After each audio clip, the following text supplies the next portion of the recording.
Well, hello, boys and girls. This is Tim Ferriss. Welcome to another episode of The Tim Ferriss Show. This is a special edition of The Random Show with my close friend Kevin Rose, well-known investor, serial entrepreneur, and all-around good guy who's my friend. And we have an important preface, an important caveat, an important disclaimer before we get started. And here it is, provided from my lovely lawyers. Here we go. I am not an investment advisor, nor is Kevin Rose. All opinions are mine alone or his. There are risks involved in placing any investment in securities or in Bitcoin or in cryptocurrencies or in anything.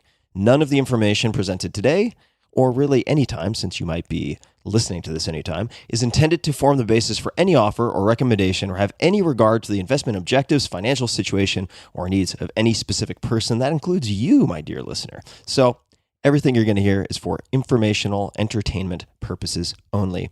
And with that said, please enjoy. This episode is brought to you by Magic Spoon. Magic Spoon is a brand new cereal that I eat just about every day that is low carb, high protein, and zero sugar. I just ate a huge bowl of their cocoa flavor about an hour ago after a short workout. Magic Spoon cereal has received a lot of attention since launching last year. Time magazine included it in their list of best inventions of 2019, and Forbes called it the future of cereal. It tastes just like your favorite sugary cereal from childhood, remember that? But it's actually good for you. Each serving has 11 grams of protein, 3 grams of net carbs, 0 grams of sugar, and only 110 calories. It's also gluten-free, grain-free, keto-friendly, soy-free, and GMO-free. All the things. It's delicious. And I don't say that lightly because most of this healthy version of X stuff is not delicious, but these guys really nail it. Magic Spoon has nailed it. It comes in your favorite traditional cereal flavors like cocoa, frosted, and blueberry. You can try them all by grabbing a variety pack at magicspoon.com/Tim, or you can just grab a box or a bunch of boxes. I'm going to order some more today of the cocoa, which is my personal favorite. But there's a new contender for favorite flavor because they just launched 2 limited edition flavors, honey nut and peanut butter, which are delicious. I am a sucker for peanut butter, and it is outstanding. So I think cocoa and peanut butter are my 2 new favorite flavors. And fun fact, my friends are also obsessed with Magic Spoon. One of the podcast's most popular guests, Dr. Peter Attia, routinely crushes 6 to 7 servings at a time. That's a lot.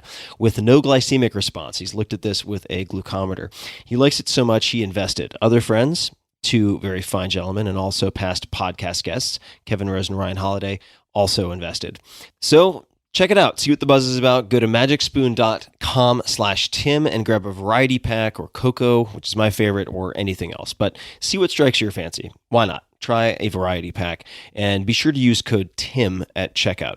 My listeners, that's you. Get free shipping and a 100% happiness guarantee. So if you're not a fan, if you don't love it, they'll give you a full refund, no questions asked. Again, check it out. magicspoon.com/Tim. That's magicspoon.com/Tim. Take a look. This episode is brought to you by FreshBooks. When you're running your own business, it's easy to get weighed down by work that doesn't get you paid. That's why I love FreshBooks and have been recommending them for years on this podcast. It's an all-in-one accounting and invoicing solution built for small business owners like you. I've polled tons and tons of my listeners and readers who have brought up FreshBooks over and over again, and you guys have better things to do, so do I, than get caught up in admin work. Whether you're a podcaster or a creative agency, you can choose a plan that's right for you. FreshBooks has been used by more than 24 million people, and it can save you more than 11 hours a week by automating invoices, expense tracking, online payments, and so much more. Easy to understand reports and an intuitive dashboard let you know at a glance where your business stands. You can create, customize, and send branded and professional-looking invoices in about 30 seconds.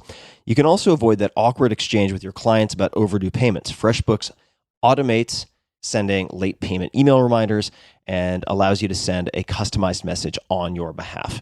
FreshBooks is a simple and intuitive tool for small business owners. But if you ever need a bit of help wrapping your head around something, they have an award-winning Toronto-based support team who are always happy to help. So try FreshBooks free for 30 days. No credit card required. Go to freshbooks.com/Tim and enter Tim Ferriss in the How Did You Hear About Us section. That's freshbooks.com/Tim and enter my name, Tim Ferriss, 2 R's, 2 S's, in the How Did You Hear About Us section. One more time.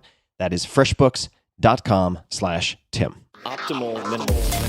At this altitude, I can run flat out for a half mile before my hands start shaking. Can I answer your personal question? Now would seem an appropriate time. What if I did the opposite? I'm a cybernetic organism, living tissue over a metal endoskeleton.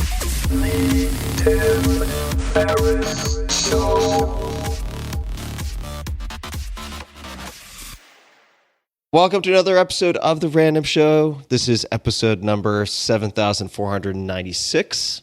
Kevin 97. Rose. Correct. It is good to see you, my friend. You too. You too. It's been too long. When was the last time we actually saw each other in person? You were My in Portland. God. It would have been in Portland 100 years ago because it was simultaneous with I think it was Acro Love Festival, where you had hundreds of people just smothering each other with body contact, one another with body contact. So that is a pre-COVID activity. Yes. This is probably a year and a half ago, huh? It's been about that long. It's crazy. It's sad. It is. It's wild. And what I'm reassured to see is you have your Japanese podcasting robe on, and you seem to have new eyeshadow or mascara, which really brings out your eyes. Nice. It's called 5 hours of sleep, dude. It's called babies. Is what it is. Well, I like it. You're converging with the raccoon gods that you upset so long ago by tossing one of their brethren downstairs. For people who want that security footage, you can search Kevin Rose Raccoon and it'll pop. You're right determined up. to make that like what's on my grave, like what I'm best known for is the raccoon toss. Your Wikipedia legacy. Well, I want it in the first paragraph. So we shared a Google spreadsheet that you created beforehand of things we might talk about. I'm sure we'll talk about all sorts of stuff. Where do you want to start, man? Yeah, I mean, we can start with the Bitcoin stuff because you were super excited about that, which is odd because you're typically not like the biggest. I'd never seen you as like a hardcore crypto guy.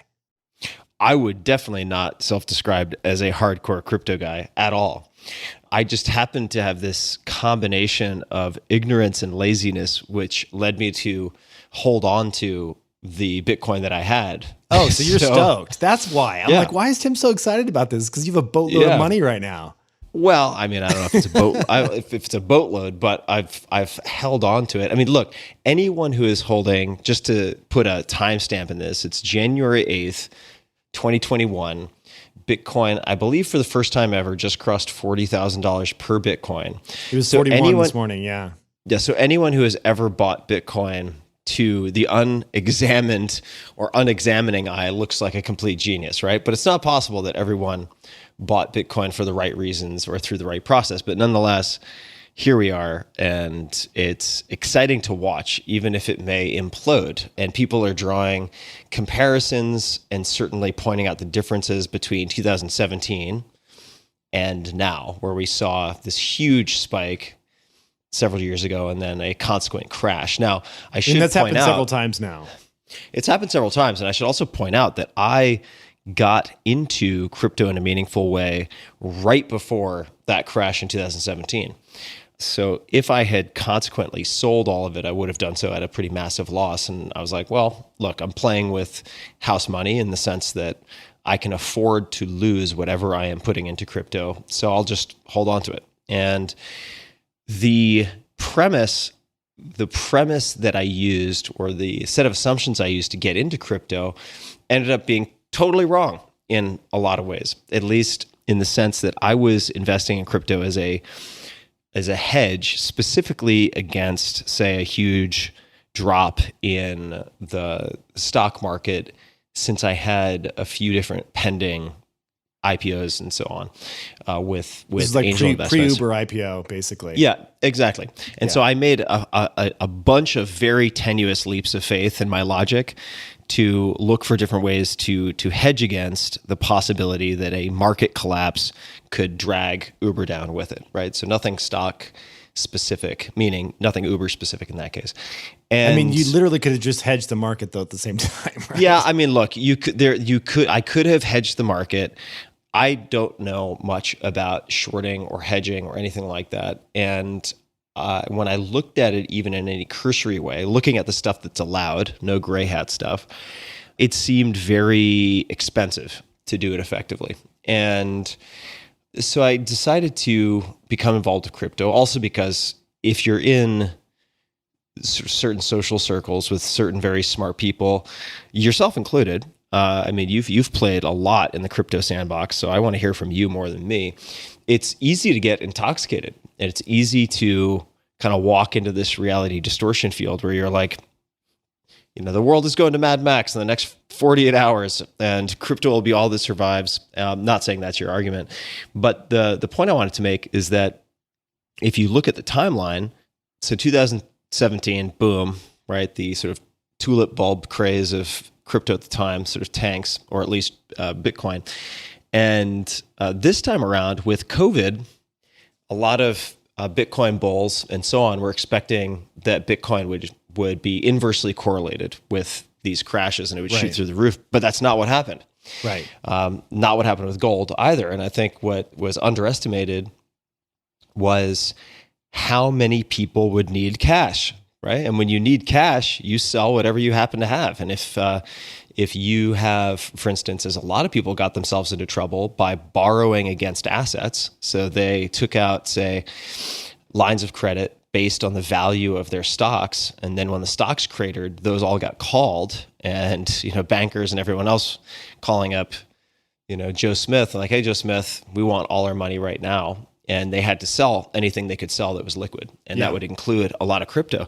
So it took a few months for crypto to recover to pre-COVID, whereas gold kind of took off immediately after COVID. It did drop in the very short term, like the kind of early March to early April, and then kind of picked back up. It wasn't a big run up though. We never saw kind of massive, like the crypto-like gains that we've seen with Bitcoin, right? Gold's picked up a bit, but not a ton. No, not that much. And I'm referring to GLD specifically for people interested. But what are your thoughts right now on all this crypto mania? I mean, there are differences, huge differences between right now and 2017, namely the entry of, or at least one of them is the entry of institutional investors. And just a few months ago, Paul Tudor Jones and some other legends kind of dipping their toe in the water and beginning to make some allocations in their portfolios, fund portfolios, which is a big difference, not just personal. I believe that's true. Somebody can fact check me. But what do you make of all this? This is a terrain that you're much more familiar with than I am. Well, here's my take is that with any new, crazy, wild idea come just a ton of skeptics, as there should be.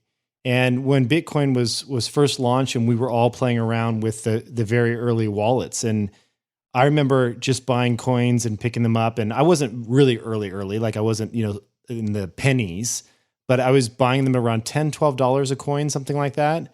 And, it was the Wild West. It was very difficult to do anything, to buy crypto, to, we were all setting up mining rigs back then and trying to mine our own Bitcoin. And then eventually pools came out so you could join in with other people to do it more efficiently. But this is fresh, new technology that hadn't been hammered and beaten on. And so, anytime there's something that is directly linked to your finances, it takes years or decades for people to get comfortable with a new emerging technology to where they'll commit any serious capital to that technology. So I think largely what we're seeing here is, well, one, it's there's a lot of stimulus money hitting the market. There's a lot of people buying on Square Cash App. There's, it's much easier to purchase Bitcoin than it has ever been. It used to be you have to go to some shady exchange somewhere, hold up a picture of your driver's license with literally your date written underneath it to make sure it was you, shady stuff that I've been on some of these exchanges. My identification has since been hacked on many of these exchanges. Thankfully, I don't live at any of those addresses that I had those IDs I was holding up in front of the camera, but I do get text messages of people trying to phish me all the time, trying to get me to That's so creepy. It's so crazy. Creepy. It happens at least twice a week. It's insane because my information's out there. So whatever. But the point being is that it was extremely difficult to purchase Bitcoin. And now, PayPal came online just a couple months ago and is offering the ability to purchase Bitcoin and Ethereum directly inside of PayPal. It's just insane how easy this is now. So you're unlocking massive customer bases, hundreds of millions of users, with PayPal. Square Cash is I think the second or third largest buyer now of Bitcoin. And this is Cash on App the has retail exploded. side, right? This is just on the retail side. Yeah. So that's not even talking about the institutional money going in, right? So, I work at True Ventures, venture capital firm, several $1 billion under management. We have positions in Bitcoin. We've been doing that for a while. So When you say you guys have positions in Bitcoin, that means you've invested in startups that focus on Bitcoin? No, that means we actually own Bitcoin. How does that work? As a venture capital fund, you're operating the private endowment? Yeah, Or- I mean, every fund is a little bit different. In our specific case, we have allocated as part of our, formation documents for the fund, a certain percentage of the fund can be in cryptocurrency or cryptocurrency related companies. So we can say, I'm just throwing out a random number here. I'd have to go look at the docs, see what the actual number is, but let's just say 10, 15% of the fund, overall fund size. We have $600 million plus fund. That's, that you can only invest that much from this specific fund into cryptocurrency. And so, if we're going to go into and do a purchase, typically dollar cost average your way in over a couple months and buy in a place that has really strong security. Like we don't hold this ourselves. It's not at our office. Like you're using there's big financial houses like Fidelity and Coinbase Custody and others that now provide these types of services. You don't just have a bunch of hardware wallets sitting in your jacket pocket? Yeah, it's right here. just at my house. No, I don't. Actually, I don't mess with that stuff anymore. I used to have wallets, and I actually had a laptop that I bought specifically for cryptocurrency, and I wanted to keep it in cold storage, meaning that back in the day when I was doing the craziest coins that you've never heard of on these weird exchanges, I went out, I bought a laptop. It was an Apple, hooked it up to the internet, did all the software updates, just put the wallets on there, transferred the funds, and then immediately powered it down so that it wouldn't be online anywhere, hackable, and then put it in a safe. And that was the way I kept my cryptocurrency. It's crazy. Wow. Yeah. It's crazy. But yeah, so there's been enough time has gone on. This current run up though is just nuts. I mean, the thing you have to do with all these things is just don't look at the last 3 months because it looks like a decent graph and you're like, oh, that looks reasonable. Maybe I should buy some. Zoom Look at out the last to the year. Yeah. Zoom out to the 5-year view, the 10-year view. That's when you see really what's happening here. And it's not even like a hockey stick. It's it's even more, it's insane how the run up has been. And so I get nervous when you see, it's always a good tell around, well, in this case, it was like the virtual Christmas or Thanksgiving dinner when Uncle Harry is asking you if they should be buying Bitcoin. That's when I my spidey sense tingles a little bit and be like, everybody wants this now, and it's just, if I were going to enter the market now, I would do it in a way that is, you pick the dollar amount, let's say it's $1,000, and this is not investment advice. I'm just telling you what I would do. Pick $1,000 and I would say, okay, I want to own Bitcoin. I believe in the future of Bitcoin. I think this isn't going away, which is all those things are true. And they are things that I believe. It's a proven technology now. Let's take that $1,000 and invest it over 6 months. And so just divide it up by 6 and then just do those, I'll say the first of every month and just go in. It doesn't matter what the price is. You don't care. You just buy that set amount. And that way, at least you're averaging your way in over 6 months. How do you personally think about crypto for yourself as part of your portfolio or percentage of your total? I mean, you're kind of famous for not famous. Well, you're famous to me for telling me when I should buy stuff and then not telling me when you've sold stuff, which I appreciate. So, I love that call, by the way. You're like, are you still holding this? I'm like, no, I sold it for a 10X 6 months ago. And you're like, I'm down, or something bad will happen. And you'll have been screwed by the fact that we didn't talk. Yep. That happens with some fair frequency. But what is your current thinking in terms of crypto? Honestly, are you steering clear? Do you still have a certain position? Is it an investment for you? Is it an insurance policy for you? Some people have drawn that distinction just sort of philosophically as looking at cryptocurrency as an insurance policy or a hedge. I think that over time, a few things. One, let's just talk about the ecosystem in general. I think that 99% still today of the coins that you see on the market out there are just garbage. I think a lot of them, and it's hard for them really to go away. the volumes of the volume in trades that happen just decrease over time, but they still have these, somewhat impressive looking market caps just sitting out there, very stagnant. Developers kind of drop off. It's just kind of like they're left for dead, but they're still around. So there's a lot of that. A lot of interesting innovation happening in the kind of decentralized finance space. So they call it like DeFi. It's mostly happening on Ethereum. There's a handful of projects where I say that's really interesting. It's almost like an angel investment now. I want to hold some of that, but with the understanding that this could go to 10% of the value it is today. And so extremely high risk, but still has the ability to have a 50x upside, right? So, or at least a 20 or 30x upside. If you just look at the market cap of Bitcoin today, there's not another 20 or 30x anytime soon coming to Bitcoin. It's just too big, right? Like the market cap is just too large. How do you come to that conclusion? Well, I mean, first of all, there's a few ways you can do it. I think that you just have to look at the market cap in general, which I don't have in front of me right now, but I can type it in. The other thing is just look at the proxies for this. So like, what is the market cap of gold, right? Of all gold out there. And it's in the trillions. Let me see here. If I did this the other day. So Bitcoin right now, the market cap is 82.49 billion. So, where would we be at if that's a 10x from now? Like, I mean, that's just insanity. I can't imagine that happening anytime soon. It would just be... that's insane because of the comparables that you might put next to it, like I gold. mean, Apple is worth 2 trillion, right? And so, you just kind of have to... And I know it's not the same in that we're not talking about corporations here with cash flows and PEs and things that we would typically use to value a company. That is not this. The closest proxy that I think most people draw the comparison to is to just gold. How much gold has been mined? How much do we believe is there in the earth? What are people holding for an investment?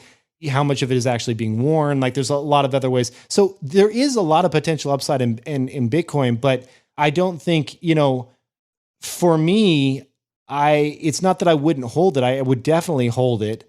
I think it's going to be a rocky, bumpy ride given the run-up that's had recently, like it's been forever. Like this has always been the case of Bitcoin. It's been very bumpy, but the new low is higher than the last low. And it just continues to kind of, like, it wouldn't surprise me to see this drop down to 25 or 30 again. But I don't think it's going to get back to 10. And there's just too many institutional buyers coming in. So I like it because there are a lot of governments, the US included, are probably one of the biggest offenders, just printing money right now. It's really hard to understand what the value of a dollar is or what it will be in the future. This is a fixed number of coins forever that will never change. It's universally accepted, even more so every month all over the world. So it's kind of a global reserve currency that I'm comfortable with. So I do like it for that. But I think there's a lot of new interesting projects that probably have more upside. That also require more due diligence and expertise, right? Absolutely. Or attention to detail. So if we talk about Bitcoin, just to continue on this thread, it's currently at, let's just call it $40,000 a Bitcoin. And you were saying, well, it's hard to see a 20x upside if we look at proxies or comparisons to gold, or certainly if we draw comparisons to Apple, although that's a little bit categorically, I guess, a different comparison. But if we're looking at certain trends or growth trends that have been accelerated thanks to or due to COVID, right? If we look at, say, Amazon or Shopify or Peloton, companies that we're both quite familiar with and or investors in, a lot has been accelerated, and the growth trajectory of the graph has changed dramatically for a lot of companies, SaaS companies, right? Adoption of remote work, et cetera. Could someone make an argument that is why, in part at least, we are seeing this adoption of Bitcoin, and that it is on some level reasonable? Or I guess in your mind, when you're thinking of how much this price can be explained via factors, external happenings, storming the Capitol, et cetera, certainly, MMT and all this kind of stuff, versus just pure mania, right? Because the Bitcoin bulls will sort of lay out often regurgitated, but sometimes cogent arguments for why this is explainable and reasonable. And then the bears will say, here's the tulip bulb craze of such and such a year, and this is exactly what's happening. It's just pure mania.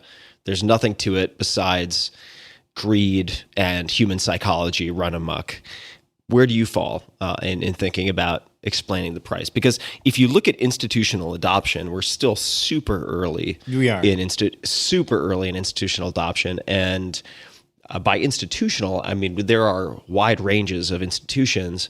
And certainly, I think at the more conservative end, if we're talking about endowments and pension funds and so on, it's super early, not to mention sovereign wealth funds and so on, right? The really like gigantic kind of nation state players.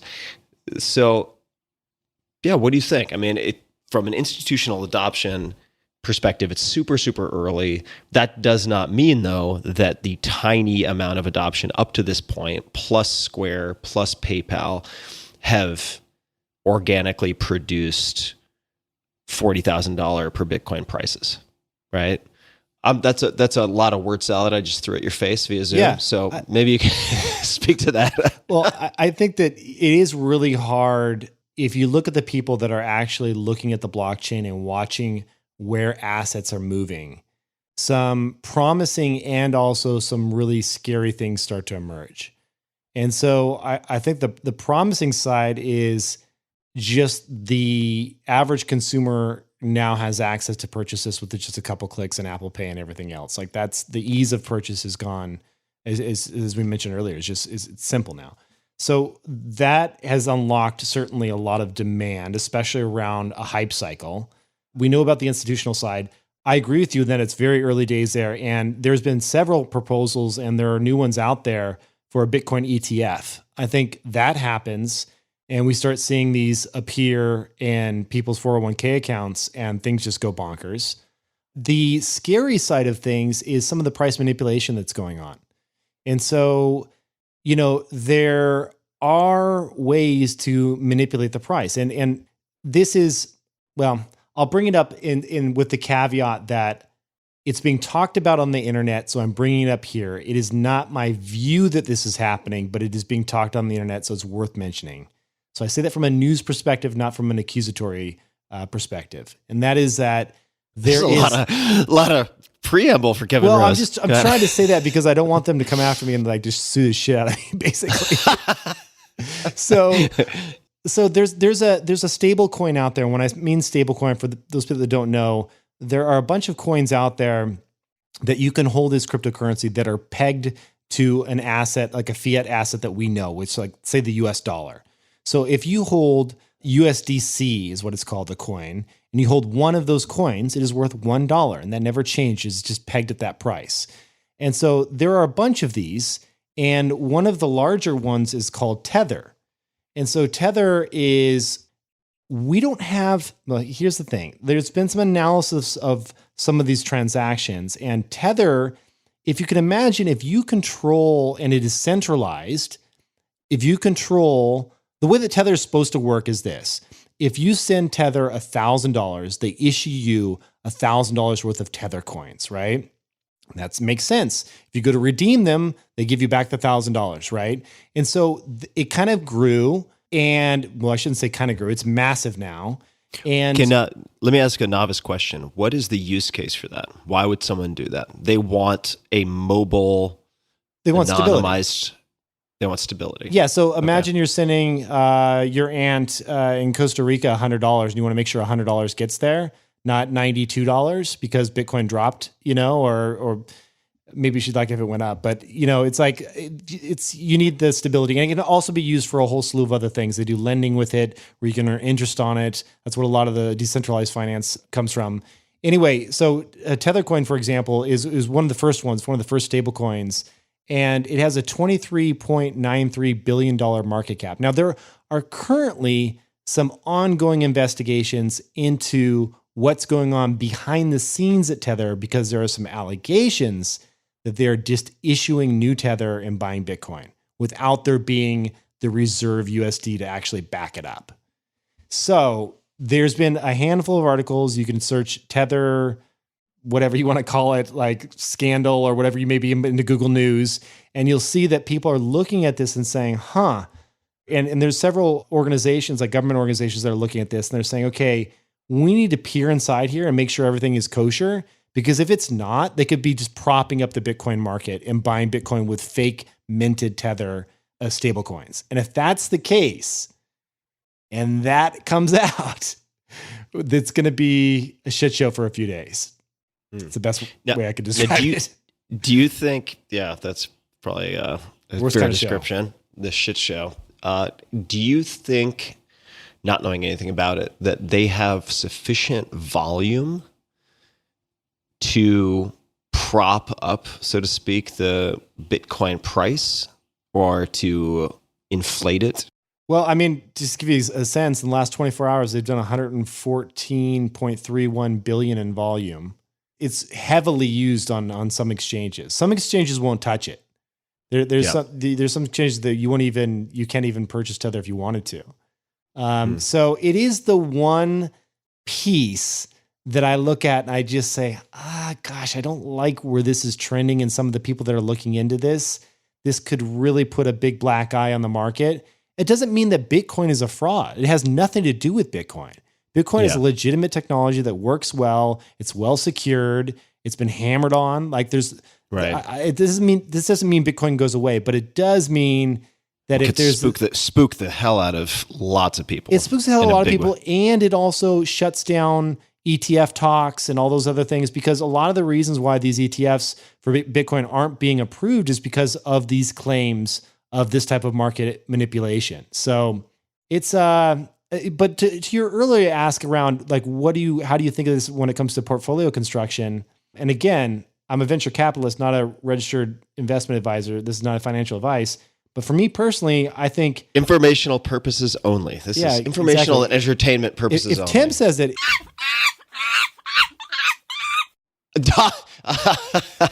oh, you bastard! That's not true. You're going to cut that out. You rat bastard. Just a quick thanks to one of our sponsors, and we'll be right back to the show. This episode is brought to you by LinkedIn Sales Navigator. LinkedIn Sales Navigator is the best version of LinkedIn for sales professionals. Get ready to exceed your 2021 sales goal with the help of LinkedIn Sales Navigator. That's what it's built for. The best salespeople know that closing deals is about understanding your customers' needs and building relationships. It's time to reimagine in-person selling and cold calling for the digital world. Nowhere is this more true in post-COVID. So tap into the power of LinkedIn's 700 million plus member network. LinkedIn Sales Navigator gives you 20 monthly email messages, lead recommendations, unlimited searches, actionable insights and news, and access to free courses on LinkedIn Learning. Target the right prospects and decision makers, unlocking 15% more pipeline from sourced opportunities, a 17% lift when saving leads on Sales Navigator, and 42% larger deal sizes. As the world adapts to new working habits, sellers must also shift tactics to stay ahead. LinkedIn Sales Navigator is here to help sales professionals do exactly that. So start your 60-day free trial. That's a 2-month free trial of LinkedIn Sales Navigator today by going to linkedin.com/navigator. That's linkedin.com/navigator, NAVIGATOR, to start your 60-day free trial of LinkedIn Sales Navigator. One more time, linkedin.com/navigator. so basically, I would say for me personally, I think, okay, maybe up to 5% of my overall portfolio, and consider it super high risk. But I liked your strategy, Tim. It's like it's kind of one you have to take with cryptocurrency. If this gets cut in half or cut in 3/4, you just have to say, okay, bad day, bad week, bad month, and just ride it out for the next 10 years, because in 10 years it will bounce back and the returns are going to look better than ever. So, that's kind of how you have to play it. Yeah, and it's a test of conviction and process also, right? In the sense that I've been talking to friends, and like you, sort of the kind of Uncle Harry equivalents are like, I want to put money into Bitcoin and Ethereum, and I'm like, can you tell me what Bitcoin is? And they can't even hazard a guess. It's just something that's going up in value very quickly. And the sort of observation I've made, because usually, is your uncle actually Harry? I don't want to throw this guy under the bus. That's made up. Okay, good. Okay, so Uncle Harry usually will have a story that is something like this. My friend Bob has invested in crypto, and over the last 7 months, he's made, let's just make up a number, $500,000. And my question is always, did he sell all of his Bitcoin and pull out $500,000? And the answer is no. And my follow-up to that is, well, it all looks good on paper, but if it's not enough to just buy something that is going up in value, unless you believe it's going to go up in value indefinitely, you also have to have a plan for if and when you are going to sell that asset and redeem. Now, some pure believer or true believers would say you never sell Bitcoin, and that's one option. But unless you have deliberately, conscientiously decided that, and you have that as a bulletproof, emotion-proof strategy, you sure as hell better have a plan for if and when you are going to redeem to some type of fiat. And if you don't have a defined time horizon, the likelihood of you losing money because you sell in a panic when it plummets is pretty goddamn high. That's why I like the lower percentage points of your overall portfolio, because it has to be money that doesn't matter. So you can hold it for the long term if you want to hold it for the next 20 years. But I guess what you're saying is it does get to meaningful money at some point, right? Because naturally, if it does 5x from here or 10x from here, then it's going to be no longer 5% of your portfolio, right? So in that case, like, I would force myself to every year or every other year just rebalance. So like, do you actually do that though? Because 100%, there are 100%. You do. I did it with Peloton. Okay, all right. So now you would do that regardless of the duration of holding that investment, or do you wait for long-term cap gains, right? I mean, like, I would wait for long-term cap gains unless it is something just absolute bonkers. So if it's absolute bonkers and you're just like, I mean, look at Tesla right now. Just like, look at that chart, click on the 5-year and your Apple stocks app. It's just like you're like, how is it not bending over? I feel like it should fall backwards. It's going so high. Like it's ridiculous. And so if I'm holding short-term cap gains there, I'll take the tax hit. I just want to point out that you are also a lover of Tesla products, right? So like, you're not saying this as a Tesla hater. You love their stuff. I have 2 Teslas. They're fantastic vehicles. They're my favorite. I have a truck on order. I can't wait to get that thing. And yet, when it's a straight line. Yeah. So it's just one of those things where if it is getting an outsized percentage of your portfolio, then it's absolutely smart to, and I kind of have this thing where, I mean, we talked about, I think you and I traded some texts on this, but we talked about just like your overall mixture of assets and everything that you have kind of put together. Like, what does your allocations for multiple things look like? And most of my stuff is just fully diversified, set it and forget it forever, like Wealthfront style, just put it in there and have it be fully diversified and safe. And then I have a category that is like, let's just call it 25% of my overall assets that I'll say, these are 5x capable stocks or greater. And those, I know they're super risky, well, somewhat risky, and they have real cash flow and all that, but I'm going to invest in those. And I would put like, Pelotons in that kind of camp. Some of them were riskier stuff like the Neos, like the Chinese Tesla, a few other things that I've bought over the last couple of years. So, but then always going and pruning and readjusting and saying, oh, actually my 5X stocks are now 40% of my portfolio. Let's trim that back to 25. Yeah, I appreciated your strong buy recommendation on Pornhub. That was genius. Well, Thank you for that. You're co-owner now, which is odd, but it's your thing. The acro yoga. I'm on the team tab. You're the masthead. Free premium for the next 2 months. Use code TimTim. TimTimKevKev. I really hope they make that code. That would be fantastic. That is a joke, people. Joke, Kev.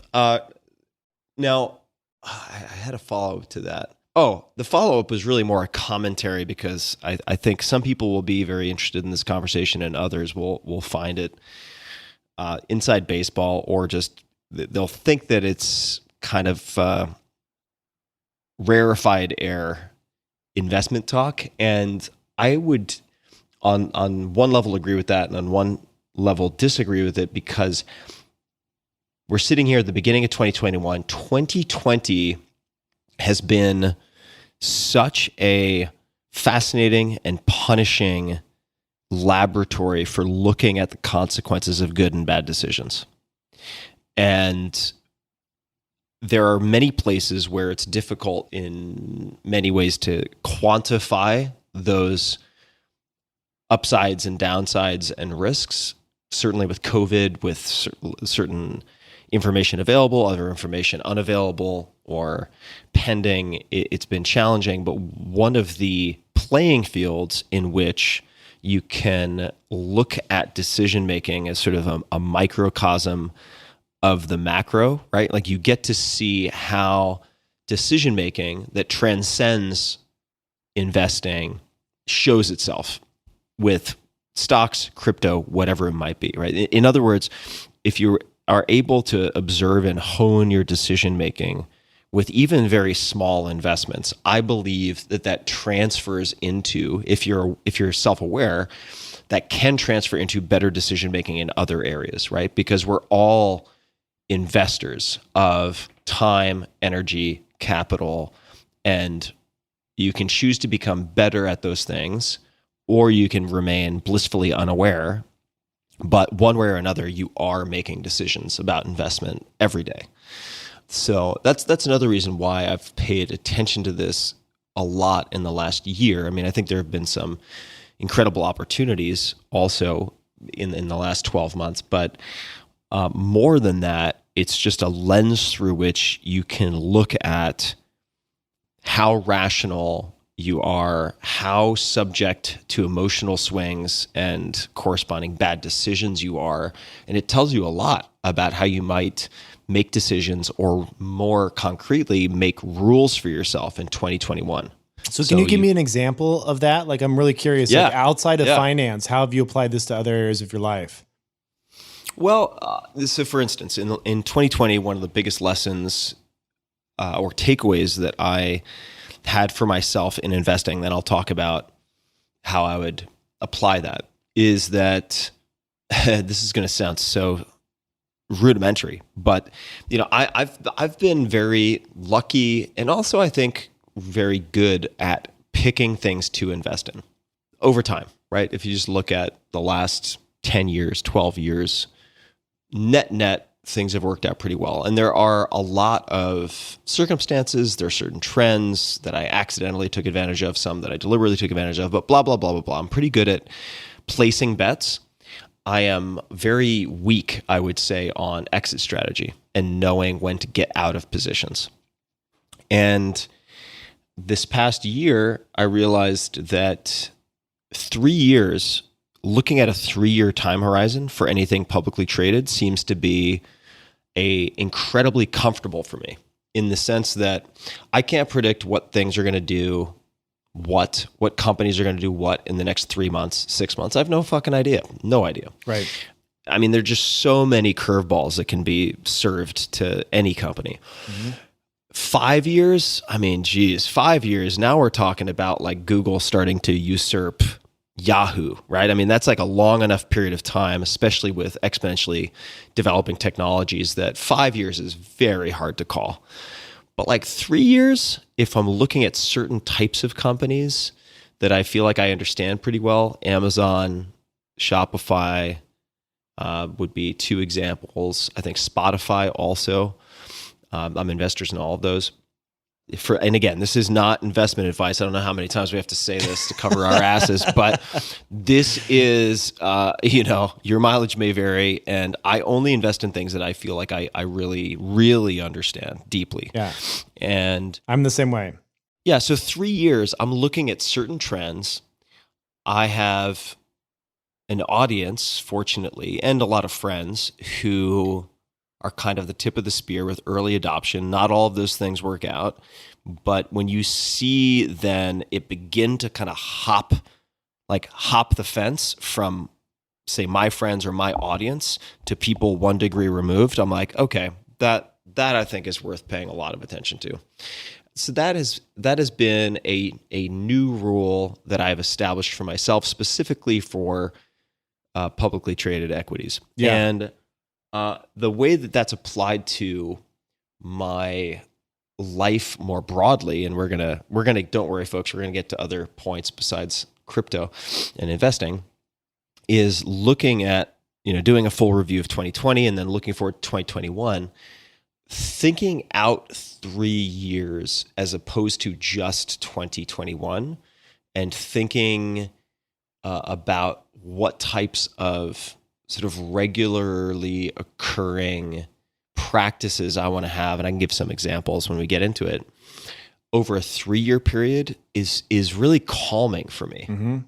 I think, yeah, like 10 years is kind of like, I don't know, man. I mean, there's just so much that could change. I mean, who knows if, if like Texas is going to secede along, like maybe Texas and Montreal will become sister cities and, or whatever, sister provinces, and they'll secede from the nation. I'm being, a bit ridiculous with that, but like 10 years is a long, long time and a lot can happen. 3 years, I just find that to be a very calm place for me when it comes to planning now, also thinking about personal development and building a family and so on and so forth. So it's kind of like if you were to paddle out in the ocean at like a surf break, right? You when you first paddle out, let's just say it's a beach break for simplicity, like you're going to have to get through these first sets of waves, and then you're going to have some calm, and then you're going to get to like the outer breakers, and you're going to be in the impact zone again, and it's going to be exciting, but it's also can be really stressful. And I find like 3 years for me is just kind of comfortably in between those two. Yeah. I like what you said about also doing these kind of thematic investing, where you say, okay, I don't know. I like you just named off the exact same companies that I pay attention to around e-commerce, because like obviously we know e-commerce is well, it's more so online these days than ever, but it's still a fraction of in-person commerce, right? So if we believe that trend is going to continue, which it will, who are the players in that space? And so rather than say, well, actually, I think it's going to be Amazon and not Shopify or Square, it's like, I just would rather own the entire bucket, right? So, I go and get Amazon, Shopify, Square, PayPal, and I think that pretty much covers, the future of payments. When I think about like mobile payments, and just happening on your phone. And eventually when Coinbase goes public, I'll probably pick some of that up as well. But like just having that and sitting on those, and then just watching and kind of as leaders start to emerge, kind of dollar cost average in a little bit more to get a little bit more upside in the clear winners, if there are going to be any, then that's kind of what I've done historically. That's proved to be pretty successful. Yeah. And it's, we're talking about kind of pickaxes and shovels, right? I mean, in the sense that a lot of these companies, not all of them, but a lot of these companies offer services that other companies capitalize on or other creators. And my choices also were based on different scenarios related to COVID. So I was like, okay, let's say COVID, like wave a magic wand, it gets solved tomorrow. But we were decimated, behaviors changed, growth trajectories changed for, let's just call it severely, for like 6 to 12 months. Okay, what does that look like for an Amazon? What does that look like for Shopify? Okay, and then let's say COVID continues. Let's say there's a new strain, and A, B, and C happens, and rather than best case, it's certainly maybe not worst case, but a terrible case. What does that look like for these various companies? Okay. And just came to the conclusion personally that in most scenarios you could play out as an exercise, these companies still seem to do well. And right, in the but case you of, also have to play out the other side too, right? Like what happens once the vaccine happens and COVID subsides? This is why I'm not holding Zoom right now. And Zoom may be it's a great company, great product. We're using it right now, but I just don't see, when people start to return to work, what gets hit the hardest. And so that's part of the reason why I missed out on a ton of upside with the climb and rise of Zoom, but it doesn't pass that post-vaccine test. I want to have to believe in my heart of hearts that I will close my eyes and hold this thing for 5 years and before doing an investment. Otherwise, it's just gambling at that point. Yeah, well, I mean, it depends on how you define your time horizon, and if you have the skills and the emotional control or stoicism to be able to stick to your plan, right? Mm-hmm. So for me, one of the reasons I came to 3 years is, again, 5 years, I just don't have confidence that I can look into the crystal ball and understand where technology is going to be in 5 years. There are companies I expect will still be around, certainly. But let's just take in the case of Spotify, for instance. I looked at Spotify really closely, and I'm on Spotify. Like, I understand the technology. I use the product. I saw them investing incredibly heavily in non-music audio content. And certainly at the top of that list in terms of their capital expenditures would be podcasts. And you have Rogan, you've got all these different folks. And for Spotify compared to, say, Amazon, there are people who would argue that podcasts are an existential priority, right? Like, they have to really heavily invest and be the A player, high bidder for a lot of this core talent and these teams who can create content, because their economic model is in some respect dependent on the improved margins through non-music audio, right? Amazon sells everything, right? Amazon sells a million things, and Amazon Music and the team who's on podcasts with Amazon is a fantastic team. But within Amazon itself, it's hard for me to imagine that has the same level of urgency and priority that it would have for Spotify, just given the range of options. Agree with that, but what about Apple? Yeah, Apple's huge, but Apple also is, I think, Apple's amazing. They have by far the most market share right now. And they have, I would expect, like, certain constraints, right? Like, I don't think they're going to pursue anything incorporating advertising models, at least not in the short term, right? They just haven't had a lot of luck with that. They don't seem inclined to pursue it. Also, again, just because what is the lion's share of Apple revenue? I have to imagine it's hardware and Apple Care and so on. I mean, the sort of incremental revenue add is pretty nominal when it is compared to, say, Spotify, who is like, absolutely has to make this work. So for me, I'm like, all right, Apple, Amazon are going to be really deliberate. They're not going to rush. They have endless powder in the keg, right? Like, they just have, once they find things that work, they can make them ubiquitous. I think that's going to take time. Is it going to happen in 1 year?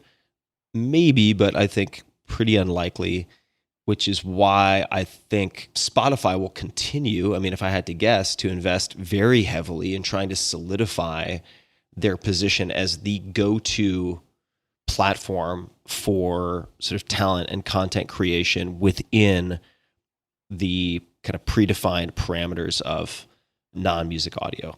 And so for that reason, this is not the only reason, but for that reason, also looking at potential upside, right? I mean, in the sense that, like, if you want Amazon to double, what needs to happen for that to happen, right?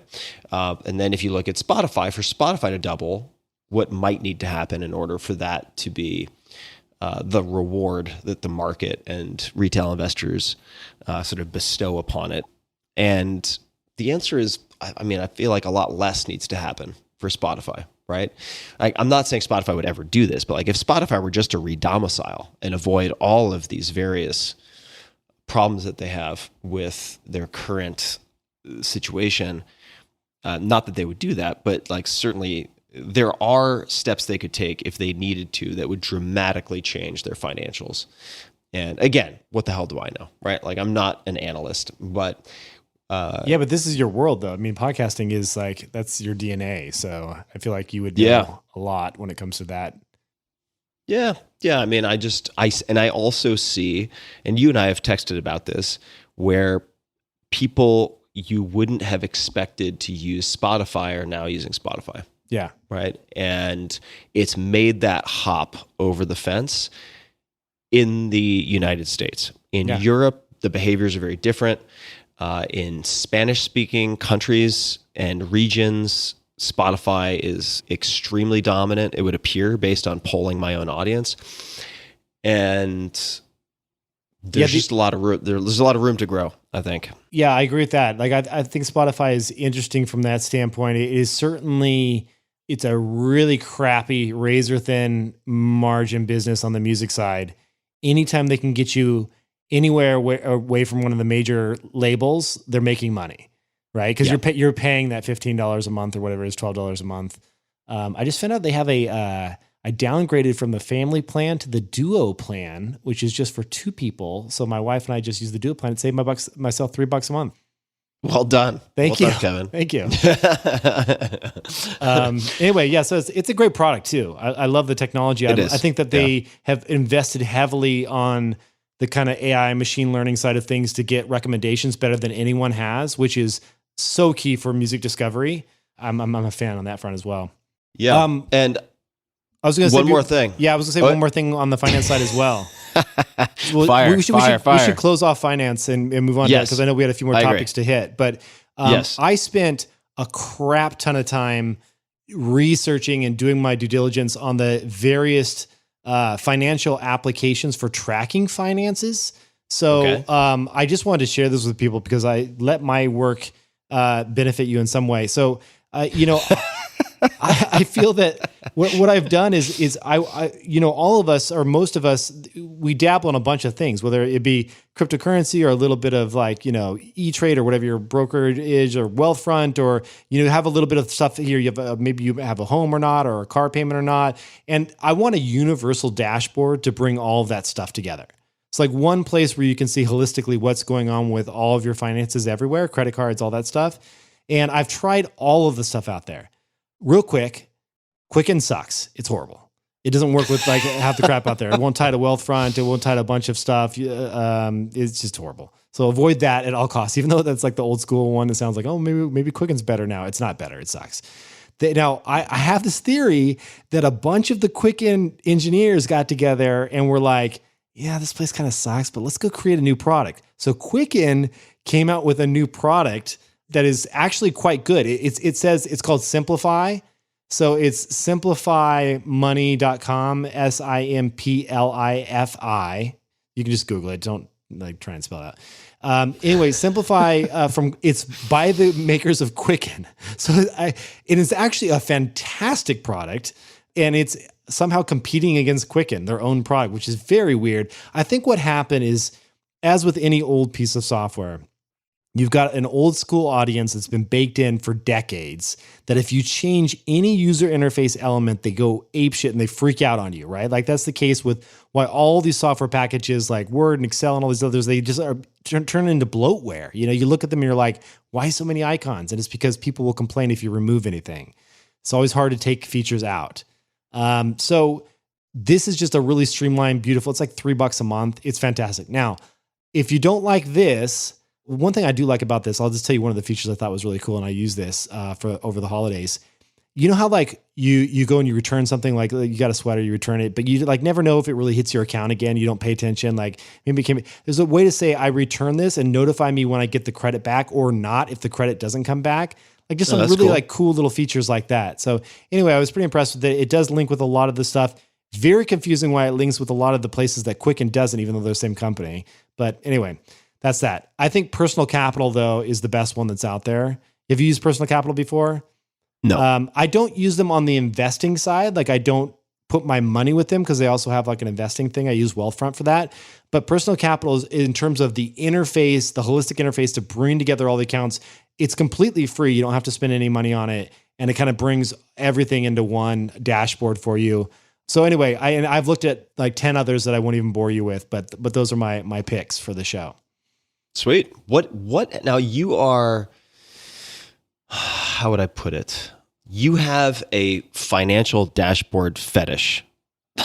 Like some people like tentacle porn. Some people like shoes. Like Japanese coffee, which you also like. But you have a financial dashboard fetish. So what I'm curious about is, does it just tickle your balls and you get a little feeling in your butterfly in your? I wish you were having wine right now. It makes you really happy to look at this. Is it just like a Zen garden for you, or do you actually learn anything? Does it inform your decisions? Has it changed how you behave in any way? It has, because what it does is it does a pretty good job at kind of categorizing everything that's going on in my life. And so it has a beautiful cash flow feature where I can see I've spent this much, this was my budget, and this is how much income I have coming in. So I like to kind of track that and watch the trends over time. And overall net worth is cool because it like lets you tie in your house in there, lets you put your cars in there, like anything else that you may have, any jewelry, anything. And you can kind of watch as certain things appreciate or they don't, and they go down. It's just like, I like the idea of being able to pull all this stuff together into like one interface. Because if you think about, okay, now I got to go log into Coinbase, and now I got to go log into Wealthfront, and now I got to go log into my bank to see my checking account. Oh, and I have a credit card over at Chase, and I have an Apple Pay card, and like there's a bunch of stuff to check, and that means in terms of transactions as well. I mean, I've caught some fraud on these, and it alerted me to things where I was like, I didn't buy that, and I went and canceled a card. So just having a way that I can go and every couple of days just see that and just do a quick gut check, like, is everything sane here?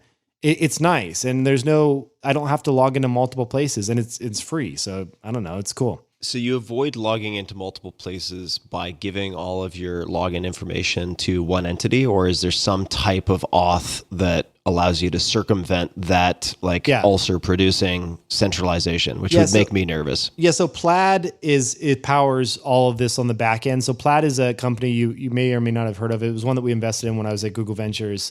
They work with all the financial institutions to connect and provide data to apps like Personal Capital.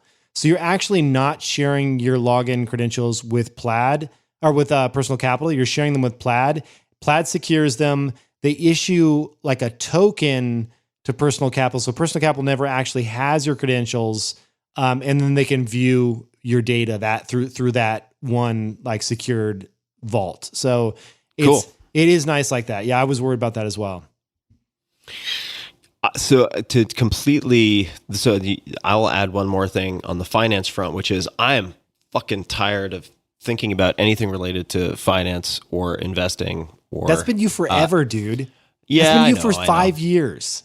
Yeah, that's true. That's true. But especially in the last, I would say 6 to 12 months. So one of my goals is to do as much possible in terms of batching activities or setting rules for myself, like strict rules. Like you can't eat bagels. I don't eat bagels anyway, although they're delicious, but like making very binary rules for myself, because I think it is very easy. And if we look at just human behavior, I think it's very natural, but often harmful to one's health.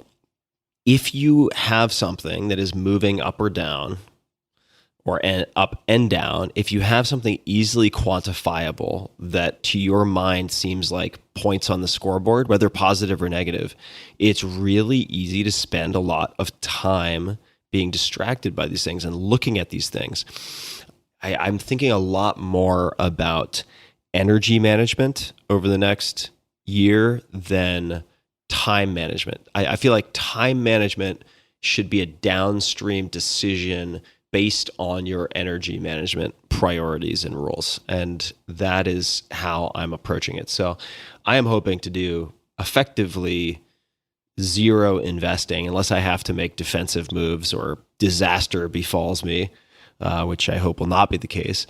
So that is all to say, I kind of crammed a lot of decisions because, as you know, Kevin, I was sitting on the sidelines mostly sitting on the sidelines since, I don't know, 2015, with the exception of that crypto position.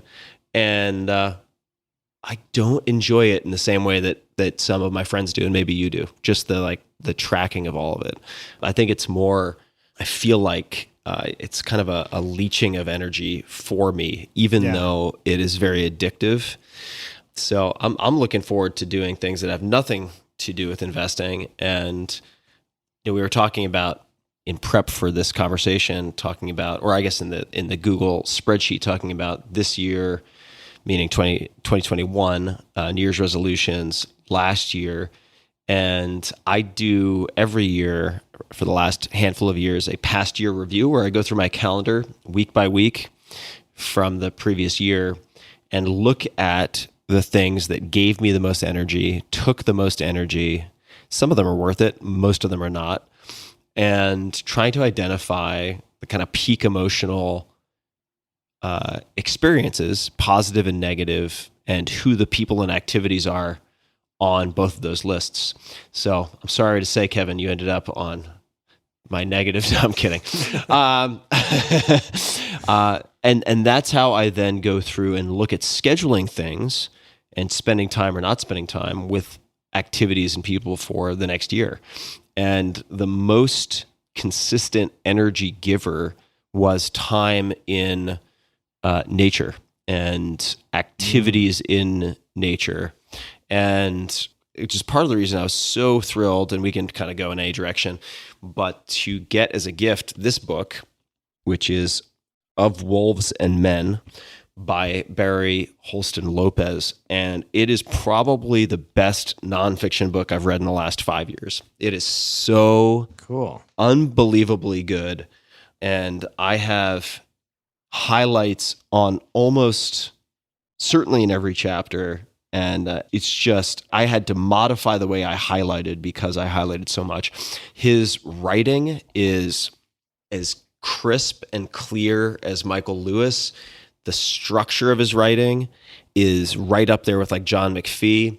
And the beauty of his prose and just the wordsmithing and use of metaphor is right up there, I would say, with Mary Oliver. I was blown away. I kept stopping my friends and wanting to read them paragraphs and chapters, and they got pretty annoyed after a while. But it is a spectacular nonfiction book. Very cool. Yeah, it. And you know, it's funny, Tim. I don't know if you remember telling me this, but you told me, I don't know, maybe was it 6 months ago? You were like, "I'm not reading any new books." What was it? You were saying something like that. What was the deal? Yeah. So, well, for 2020, I read no books that were printed in that were published in 2020. So I was reading books, but I put up a blog post as a policy, and I think the title of the blog post was "Making the Single Decision That Removes 1,000 Decisions," and that relates to the burden of getting hit up by hundreds of people a year who want me to read their books that are coming out, a week later or 2 months later. And it's not that they're bad people, but they very often have a book coming out. They want to be on the podcast. And I end up oftentimes, or I have ended up with just stacks of hundreds of books. And the fact of the matter is, we don't have that much time on the planet, unless we figure out how to, recycle, 20-year-old blood like vampires, like some people do, who shall not be named, or whatever, using fancy drugs, rapamycin, metformin, et cetera. Like maybe you eke out a few more years. Okay, that's possible. But if I look at the average age of death of males in my family going back many generations, as far as I could like easily do the math, it's about 85. Like, it doesn't really matter what you do. As long as you don't get hit by a bus or fall off a cliff, like, you're probably going to die around 85. So I'm 43. That means I've crossed the 50% mark. I think it's helpful to just assume that. And you can sit down and do the math. Like, how many really good books do you read per year? And people do the math, and maybe they end up at 5, maybe they end up at 20. It's hard to read 20 amazing books unless you're really deliberate about it. You probably read a fair amount of garbage. So you figure out like, okay, this book took me a long time to find. and it was gifted to me. Even though it had been recommended many times, I still didn't read it. When you said a long time to find, meaning you just hadn't heard of it, or it's out of print? No, it's not out of print. It's a long time to find. It took a long time for it to happen, I guess is what I'm saying. It had been recommended many times, but we get bombarded with reading assignments all day long, right? Maybe it's just something on TikTok or Instagram or Twitter or whatever. Although I deleted all of those from my phone. Same. I deleted, all of those have been deleted from my phone for about 6 months now, which is great. Wait, I saw you post on Instagram the other day. I didn't see you post. Daria told me you did because I don't have it. I don't go on Instagram. Yeah, I do know. No, she told me because you posted our chocolate bar that we got you. I did, yeah. So I have a workaround. So the way that I post to Instagram without using Instagram Your assistant does it. No, I use, and well, I mean, that sometimes happens too, but I use an app called OnlyPult. And OnlyPult, like catapult, but only Pult, P-U-L-T, allows me to post to Instagram without having the application on my phone. So I'm sure there are other things that allow you to do this, maybe Hootsuite or others, but I've used OnlyPult, and it's really kind of it is not a Swiss Army knife. It is for specifically what is it? posting. Is it just like Instagram and ASCII? Like you're like scrolling? I like to think that your assistant's calling you up and being like, Kevin is wearing a red shirt today, and Daria seems to be holding their dog, like describing you post by post.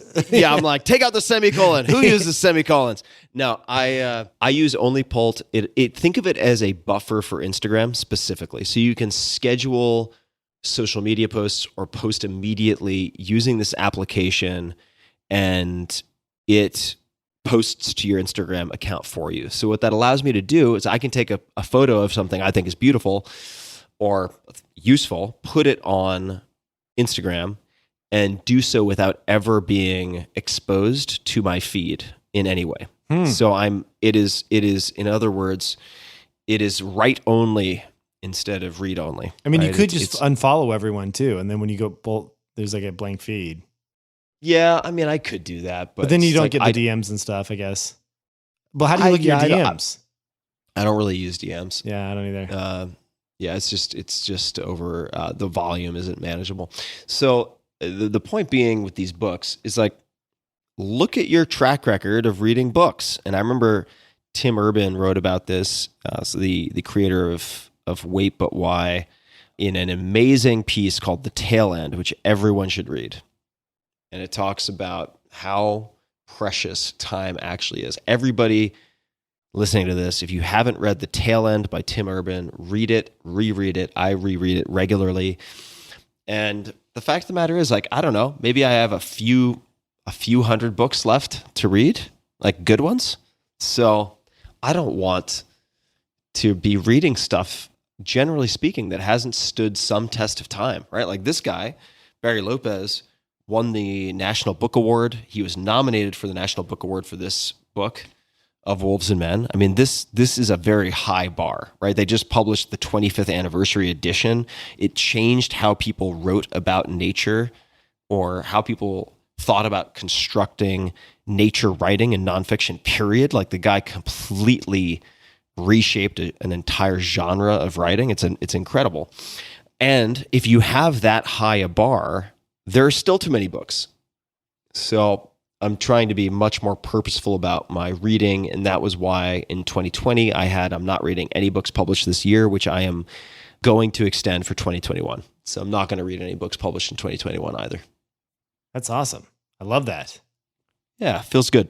And once you make the rule, it depersonalizes it. This is really important because it's hard to say no when you're making one-off decisions, right? If somebody comes to you and they're like, hey, can you contribute to my GoFundMe because, I lost my shoes and I want to buy a nice pair of shoes or whatever, you just get hit up with so much stuff.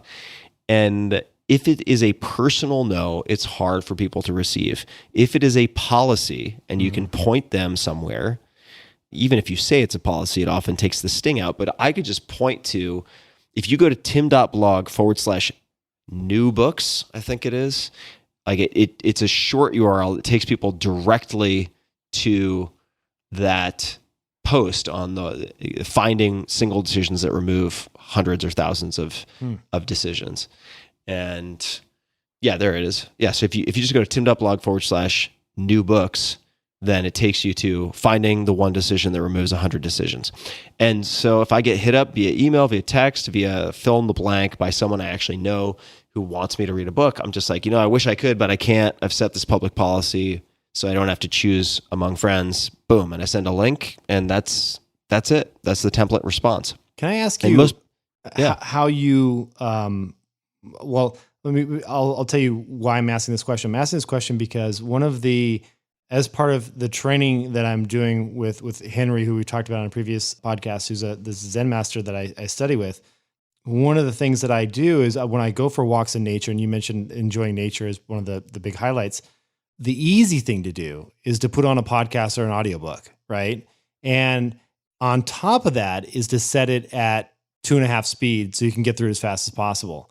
My instructions have been to take out my headphones and just treat it as a way to listen to nature. Just like let it all come in and put your focus and attention on the sounds that are happening around you. I found that to be a much more, it's like a amplifier on top of the already awesome walk.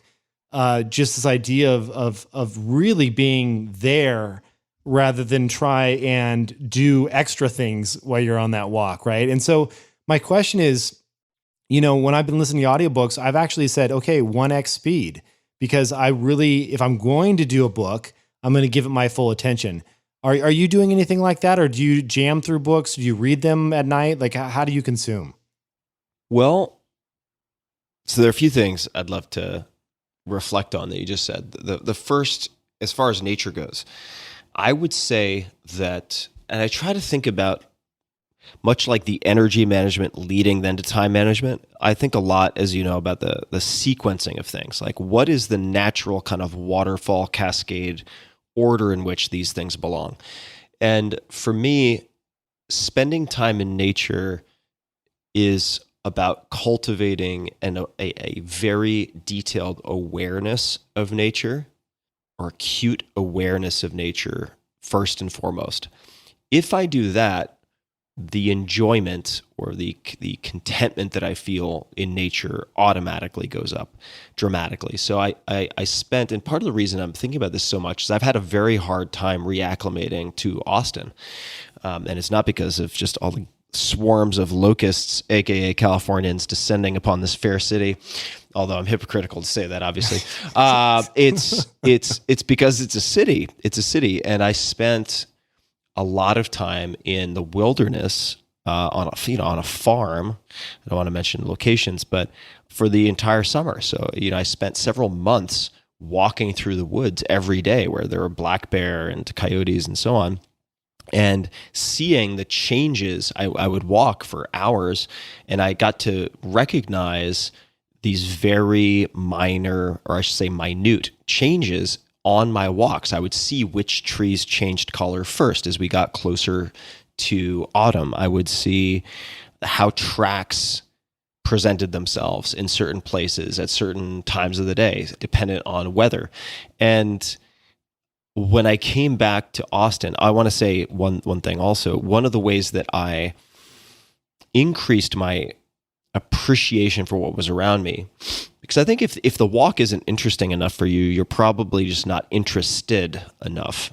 So I asked, and I'm going to be finding someone to pay to help me with this in Austin. Found wildlife biologists and specialists, or even people who work at, say, garden shops and things like that, to walk with me through the woods, to identify things, to point things out to me. And the recommendation they gave me at one point was start with trees, because flowers and wildflowers are very complex. There are going to be dozens, if not hundreds, of different varieties. Start with the trees, because in any given location, you might have, at least where I was, let's just call it 8 to 12 trees. And if you learn the classifications and how to tell them apart and how to describe the different characteristics that separate them or distinguish them, you're going to be able to identify 90% of the trees that you see. How cool is that? Before that point in time, they're just trees. You might identify a maple, let's say, because the leaf looks like something you'd see in Canada. But by and large, it's just trees. It's green stuff that's really high. And after that, you suddenly kind of click the dial a few notches towards high def, and your experience of the walk changes tremendously. So I would occasionally take phone calls when I was walking, but I spent, I would say, at least 70, 80% of my time listening to bird calls, learning to identify birds. You're a birder now. Are you a birder? I'm not a birder. It's okay if you are. No, I'm not a birder. Someone will be able to find this. There is actually an app on Android, sadly not, last I checked, it wasn't on iOS, that is like Shazam for bird calls. It's amazing. In other words, you can hold your phone up, click a button, and it will identify which bird is calling, which is awesome. Are you doing this? Are you doing Shazam for birds out in the forest? No, because I use iOS. So I had to do it the old-fashioned way and like go online and listen to different bird calls and try to compare them. The other thing that I found really fun to do, because not everyone's going to have access to someone who can point out different plants, is to use the Google app to do image searches on different plants. Yes. And it is incredibly accurate most of the time. I was stunned. It's so cool. Like, just walk around your house. Like, how many people, and I'm going to plead guilty here, know the names or the types of all the plants they might have in or around their houses? Very, very few, I would guess, right? And using the Google app and image search, which is very easy, you can pretty quickly identify the vast majority of plants, trees, and so on. It's awesome. I've used it on walks here in Austin to identify trees. I love that. So those are a few of the ways that I think about nature, of which we are a part, right? It's very easy to feel separate from nature. And I think that feeling of separateness is intensified if you have earbuds in and you're listening to something at rapid speed. Nature doesn't really rush, right? So to meet it at its own cadence without listening to anything but what is around you, I find really therapeutic. As far as reading, these days, I definitely don't rush. Like, if I'm rushing through a book, I should generally just drop the book. It's not good enough. This book, like, you should only be choosing books that you are sad to see end. Right? Like, if you're not like, oh man, what am I going to do now that I finish? Oh no, I have to find another book. If you don't have that feeling, then you're not reading the right books. I'll give you another example. So this book is one that I was given by my girlfriend for Christmas, and it's an awesome book. I hadn't read it in probably 20 years, and it's this. It's called Exploring the World of Lucid Dreaming by Stephen LaBerge, Laberge, and Howard Rheingold. This is an incredibly detailed, tactical how-to book about lucid dreaming and developing the different skills related to lucid dreaming. And lucid dreaming, I was really dedicated to a lot of these practices towards the very end of high school, or certainly the first few years of college. And I actually reached out to Stephen LaBerge or his team when I was in college. I couldn't get a hold of him, but I did get the attention of his team because I said, you may want to look at, if you haven't already, Huperzine A. Huperzine A is a supplement. You can get it anywhere, well, certainly online, which acts as an acetylcholinesterase inhibitor. And this is just a very long-winded way of saying. Bad. Well, it's not just choline in the brain. Well, it's not turning off acetylcholine production, but it has anecdotally the ability to help one induce lucidity. How and why that happens, I don't know. At the time, I had a very well-developed pet theory for why this sort of mechanistically and plausibly why it worked. But the point being that Stephen LaBerge came out of Stanford. Lucid dreaming, to define that, is the phenomenon of realizing that you are dreaming when you are dreaming. You effectively wake up in your dream and you're like, holy shit, I'm dreaming. And normally you get excited and then you wake up. Yeah, they call that in Zen, they call that enlightenment, but it's not when you're dreaming. There you go. It's when you're awake and you wake up and you realize that this is a dream.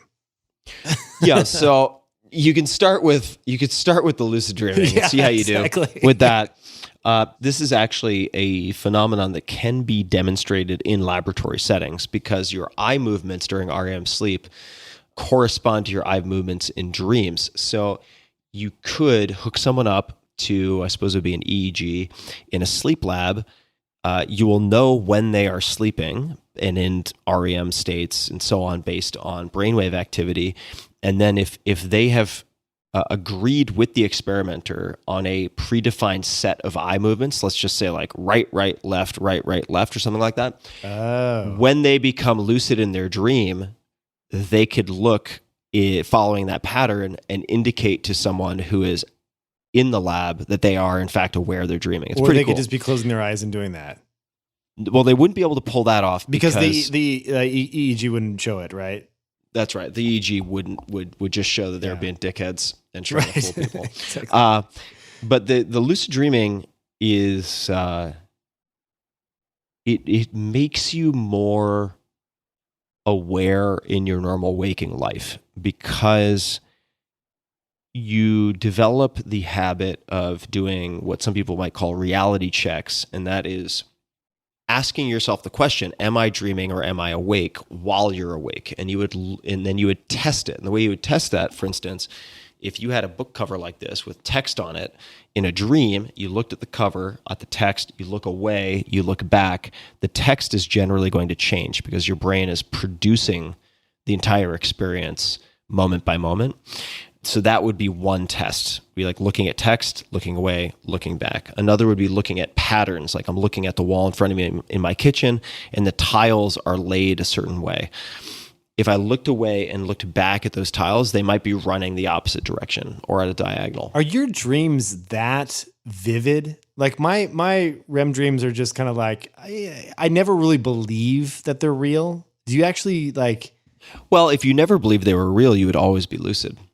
Right. So, right. But I don't think like I don't ever remember like picking up a book and being like, oh, it has text on it. Like that doesn't, I don't get to that high fidelity.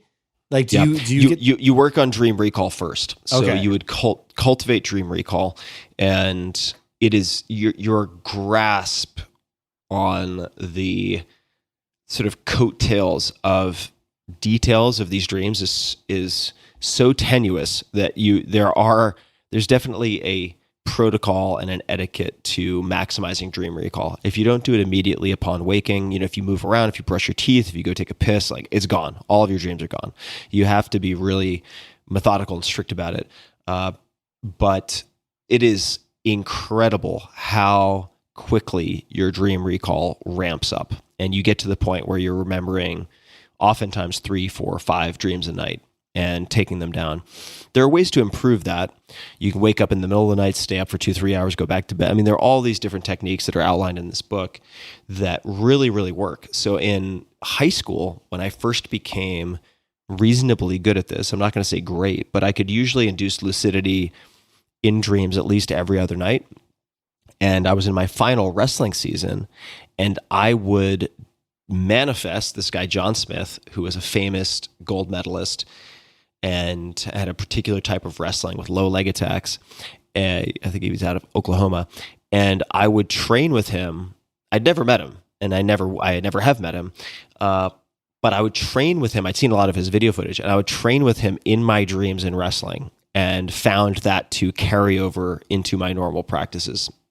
So there are all sorts of things. If let's say you have stage fright, there are all sorts of anecdotes / case studies of people who will then create Inception style, right? They'll create the environment of performing in front of a crowd. They practice this in their dreams, and it gives them an opportunity to rehearse facing their fears, right? So I'm really interested in lucid dreaming, and there are some commonalities between the neurological or biochemical responses to REM sleep as compared to the effects produced by like LSD 25, right? There are some really spooky similarities.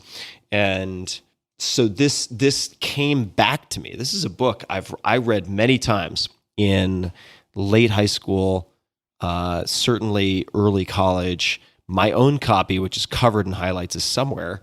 And then it was just gifted to me again. So I have many books in my house now that I would willingly read a second time. I think that should be the bar for reading anything once. It has to be that good. Mm-hmm. That's awesome. Yeah, that's I have many books that I've never touched.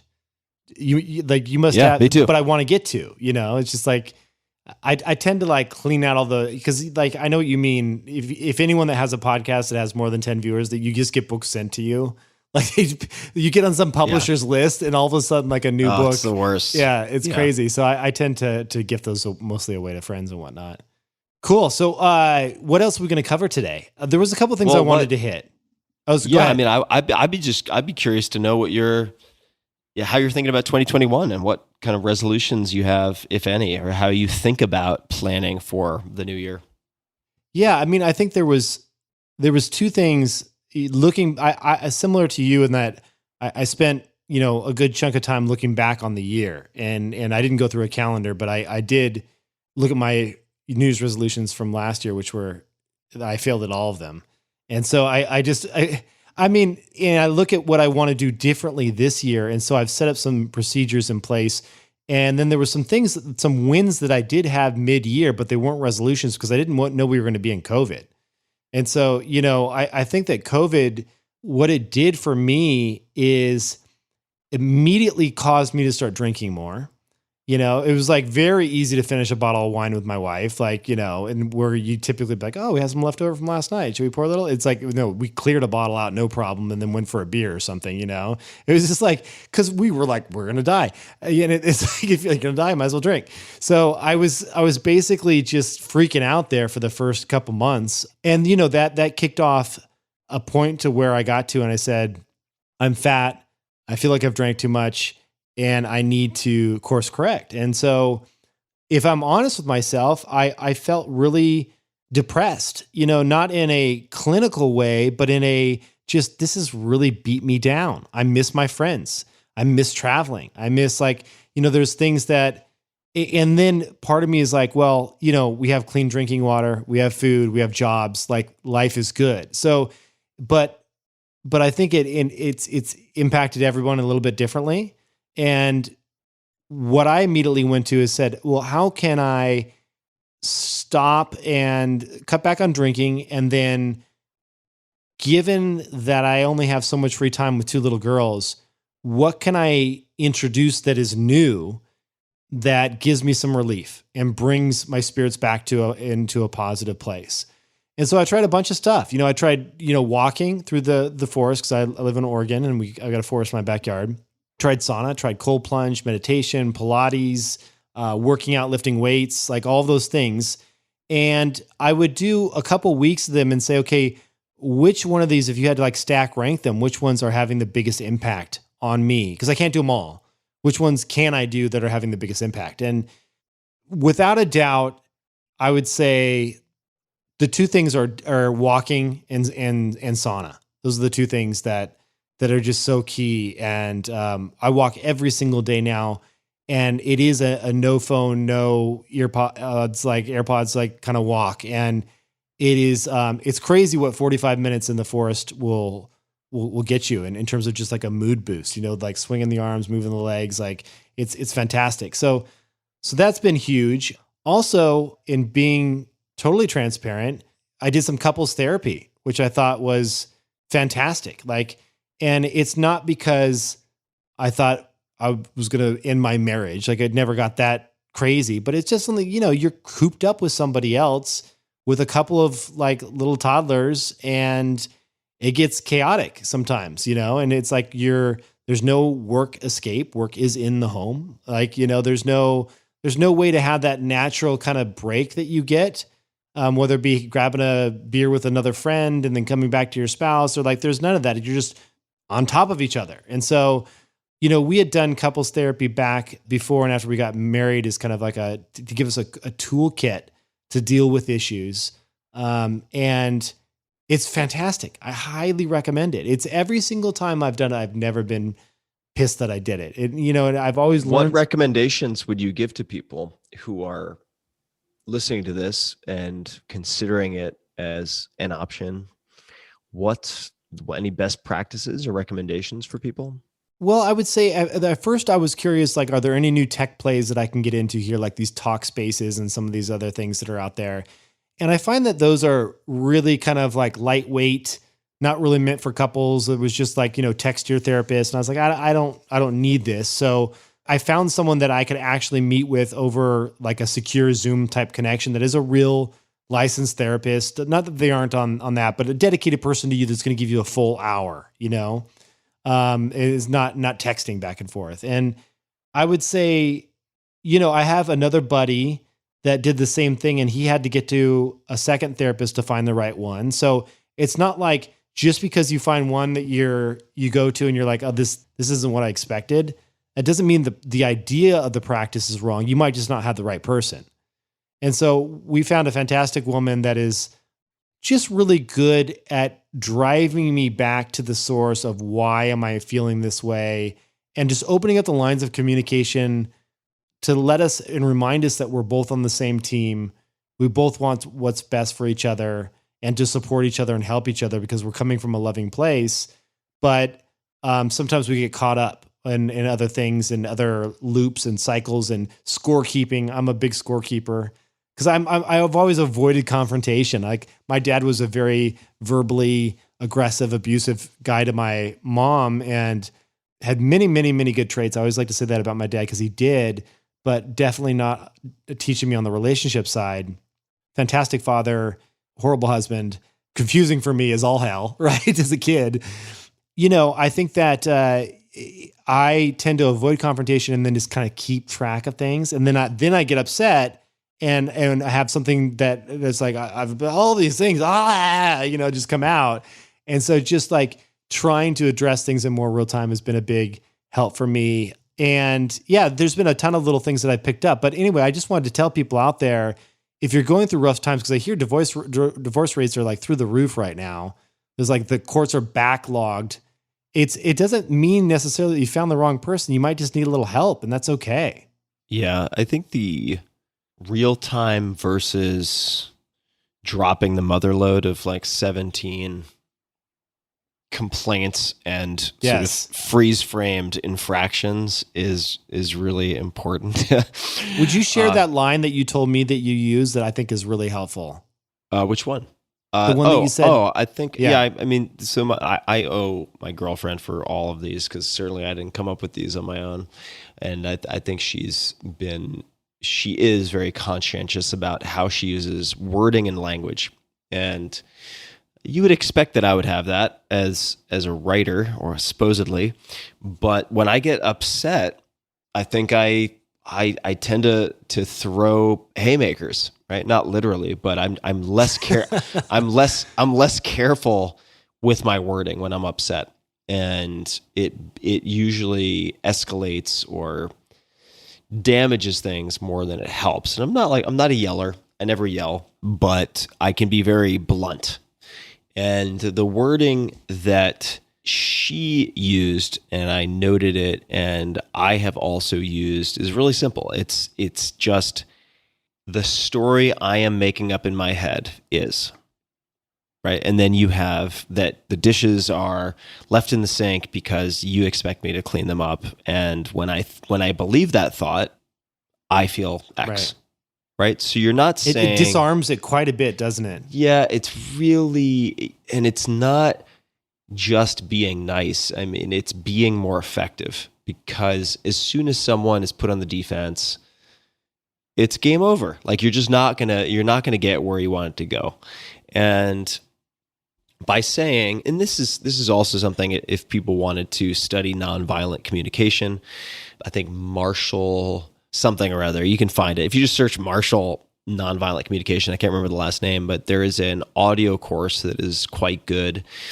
And that's one structure. And you would think, as I did, I was like, well, if we're constantly both saying the story I'm making up in my head is that it's going to be so formulaic that we're going to be like, come on, what the fuck, and it's not going to work. And I have not found that to be the case. It just continues to be really helpful. Even if it is. But it's true, though. Yeah. That's why, because it is a story you're making up in your head, right? I mean, it's always what it is. Yeah. And I don't know a lot about couples therapy. We have, my girlfriend and I have worked with people before. We're going to likely work with someone again, just because I have phone calls on a weekly basis with someone who kind of looks after me. My girlfriend has phone calls at least once or twice a week with people who look after her, but there is no one currently whose sole priority is to be a sort of midwife, even if male, for the relationship, right? Like the cultivator of the relationship, us together. And my feeling is, even if they're not the Jedi master of relationship coaches, just having someone who can create a neutral, safe space where each person can get whatever they need to get off their chest, is a huge service, so that it doesn't bottle up, and then explode into this like 20 exhibit assault on someone, which they just can't easily recover from. They can't easily defend themselves against. And it's really jarring, ultimately, for everyone involved. And it can force people to just kind of throw their hands up and be like, well, fuck, I don't feel like I can win here. Like, I just can't win. Right. And I think this has happened a lot during COVID. And I know that my girlfriend and I have both felt that way at different points. It's like, well, shit, man, like, this is set up in a way, like, I don't feel like there's any way I can win here. Like, there's nothing I can do that is going to lead to me feeling like I'm being successful. And I think that is much more likely to happen when it's bottled up and given out as like a massive dosage of 10 or 20 things, instead of, like, on a weekly basis, having someone else say, well, Tim, like, is there anything else on your mind or anything on your heart that you're withholding right now?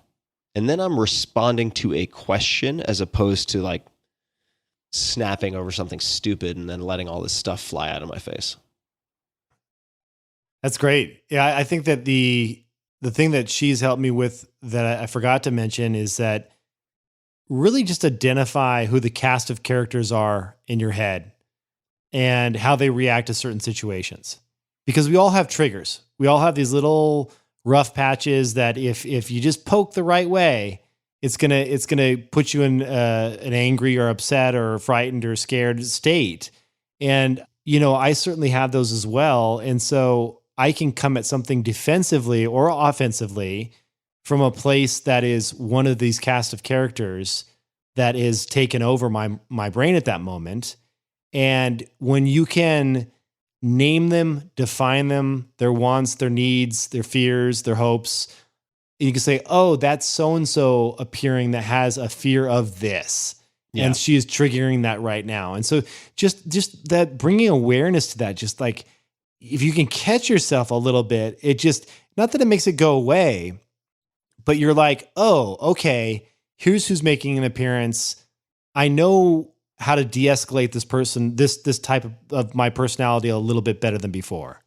Yeah, totally. And have a rational conversation where you actually have an outcome that is one that puts that person away for good, right? Or at least for that time. So yeah, definitely. There's something. It's not helpful for everyone, and there are different formats for it. Some of it I've found very clunky. Some of it I've found, depending on the facilitator, quite helpful for couples, and that is imago therapy. IMAGO. People can look it up and very quickly decide whether it's helpful or not, but it does help you to convey in a non-violent, non-aggressive way some of the parts work that you're referring to. That certainly for my girlfriend and I was very impactful. Kevin, if you had to choose a word for 2021 for you, like a theme. Patience. Yes. Okay. It's something I'm really trying to cultivate. I feel like you're a pretty patient guy. Are you an impatient guy? Well, I mean, I just think about what we have ahead of us in terms of vaccines that who knows when we're going to get them. The crazy scariness of potential mutations of a virus, new incoming administration, all the anxiety and unrest out in the streets. Like there's a lot of things where I'm very anxious. And so I want things to be resolved, and I'm a problem solver. And it's like, I just need to have a little bit more patience, just like slow down and just let things unfold the way they're going to unfold, and stop trying to project my mind into the future, into some crazy scenario, Yeah.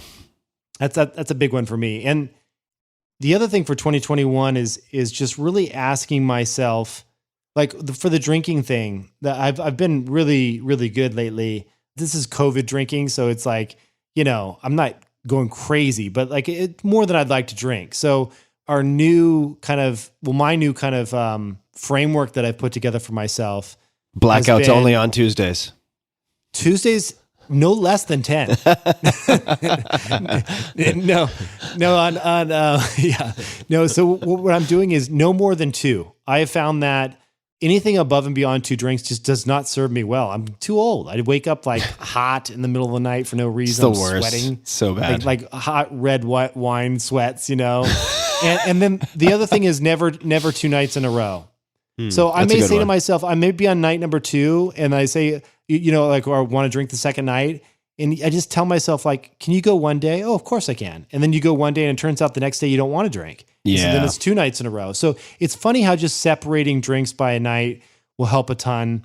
And then the last thing, and I think this is the most important, and the one I don't have a good answer for, but I'm working on, this is part of my Zen friend who's coaching me on some of this stuff, is really asking yourself when you're having a drink, like really, who is getting nourished right now? Like that's a good one. It's a really good one, because what's happening? What part of me is there something because there's something inside that's getting nourished, and just trying to and I don't have an answer for that yet, but it's a deep one to sit with, Yeah, I like that. I like that a lot.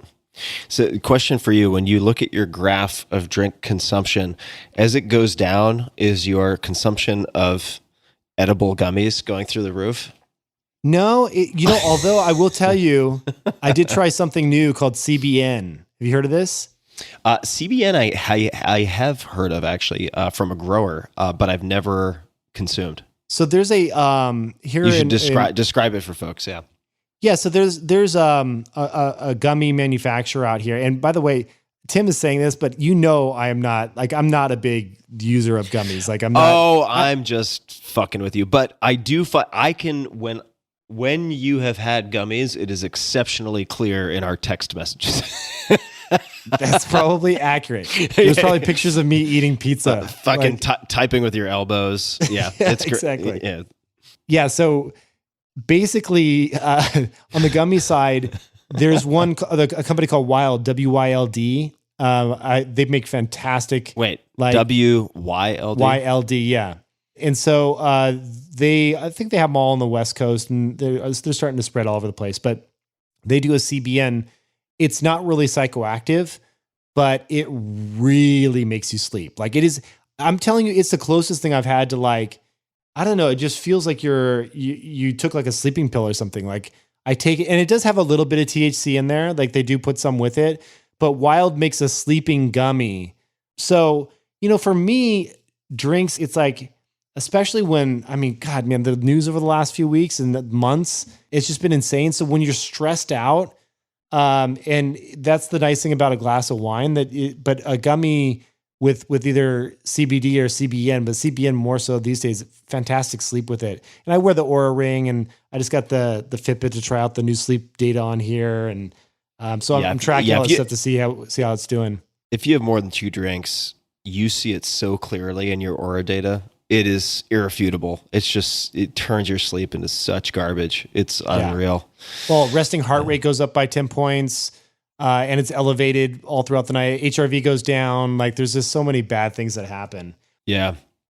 Speaking of which, in terms of awesome little finds that have been helping us get through these times, this right here, I'm going to send you some of this, Tim. You got to try this. All right.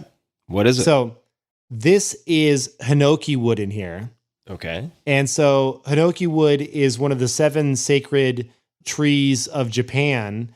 And when they talk about all the health benefits that come from forest bathing in Japan, because walking in the forest can be prescribed out there from a physician, it's typically attributed to a lot of the fragrance from Hinoki. And this is Hinoki oil right here.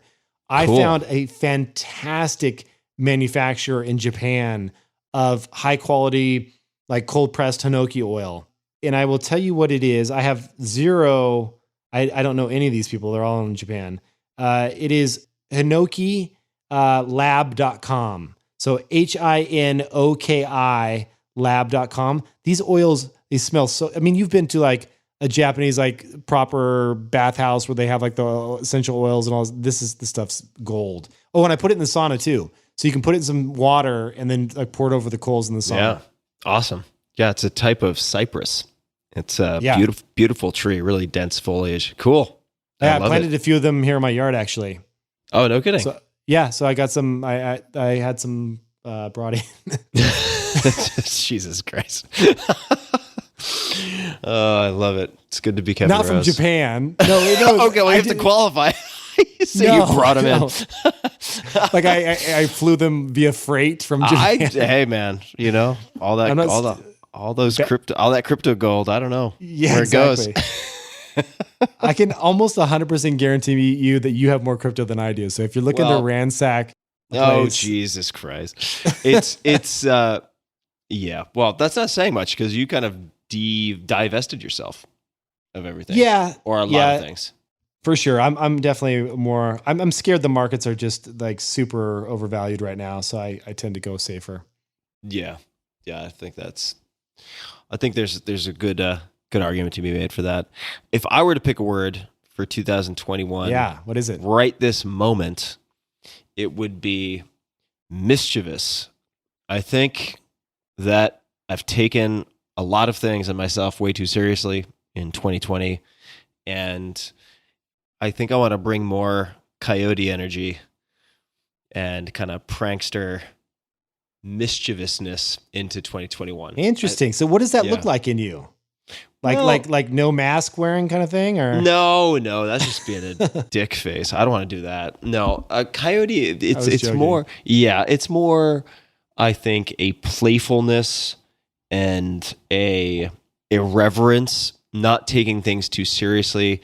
I'll give you an example. I just the other day threw up. I love the original Willy Wonka movie with Gene Wilder, and so I threw up this animated GIF that is Gene Wilder sort of eating candy, saying, "The suspense is terrible. I hope it'll last." And I just threw that up, and it was hilarious to see how people responded, and because it's so kind of oblique and vague that it acts as a Rorschach test for. Wait a second. Did you throw this up like during the Trump like Capitol takeover today? I threw it up right afterwards. Oh, jeez.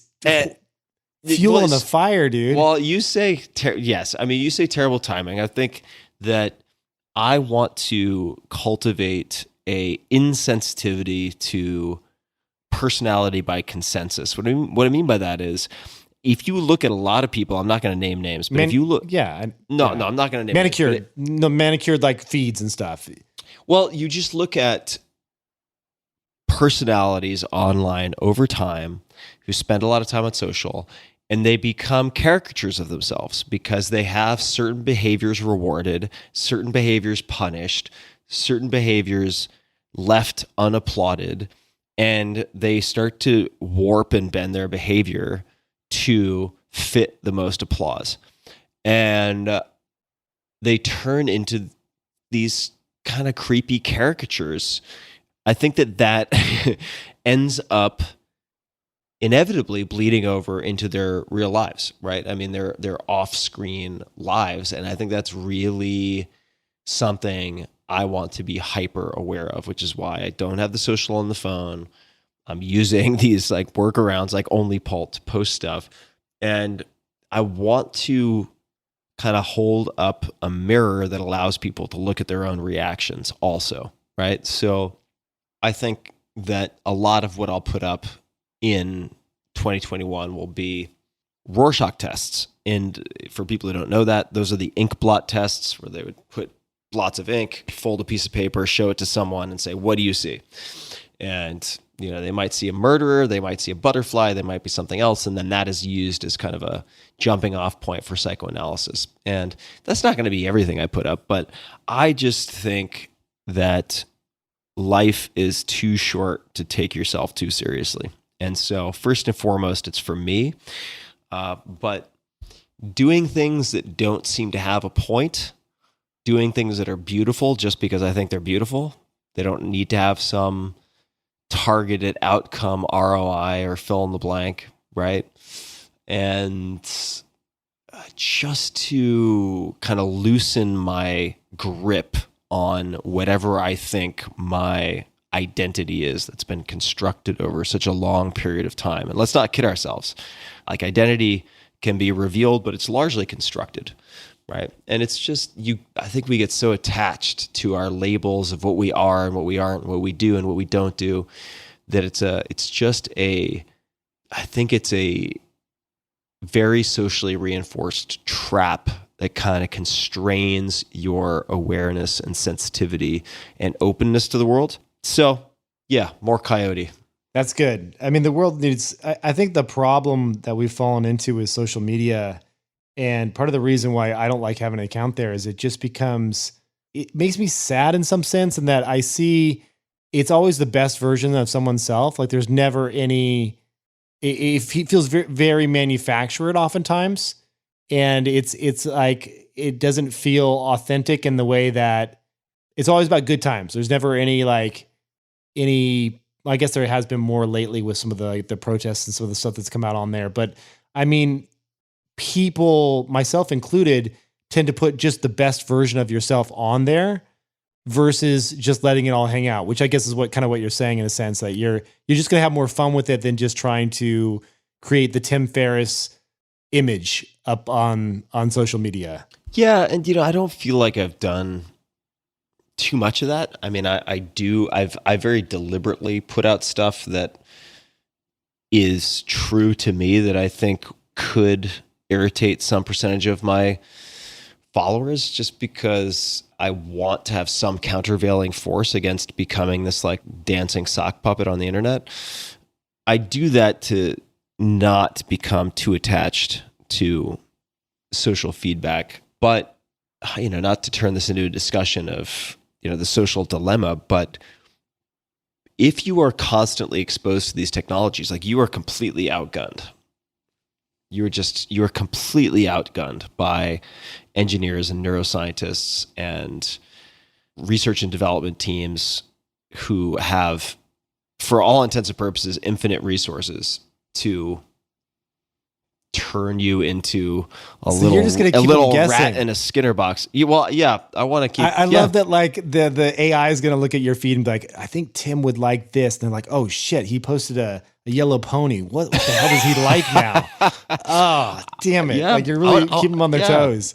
Well, I want to keep myself guessing too, right? Like, I love that, dude. Yeah, follow less of a script. And you've always been good at that, though. You've always been like one in every 10 of your Instagram posts, everyone's like, what the hell is he?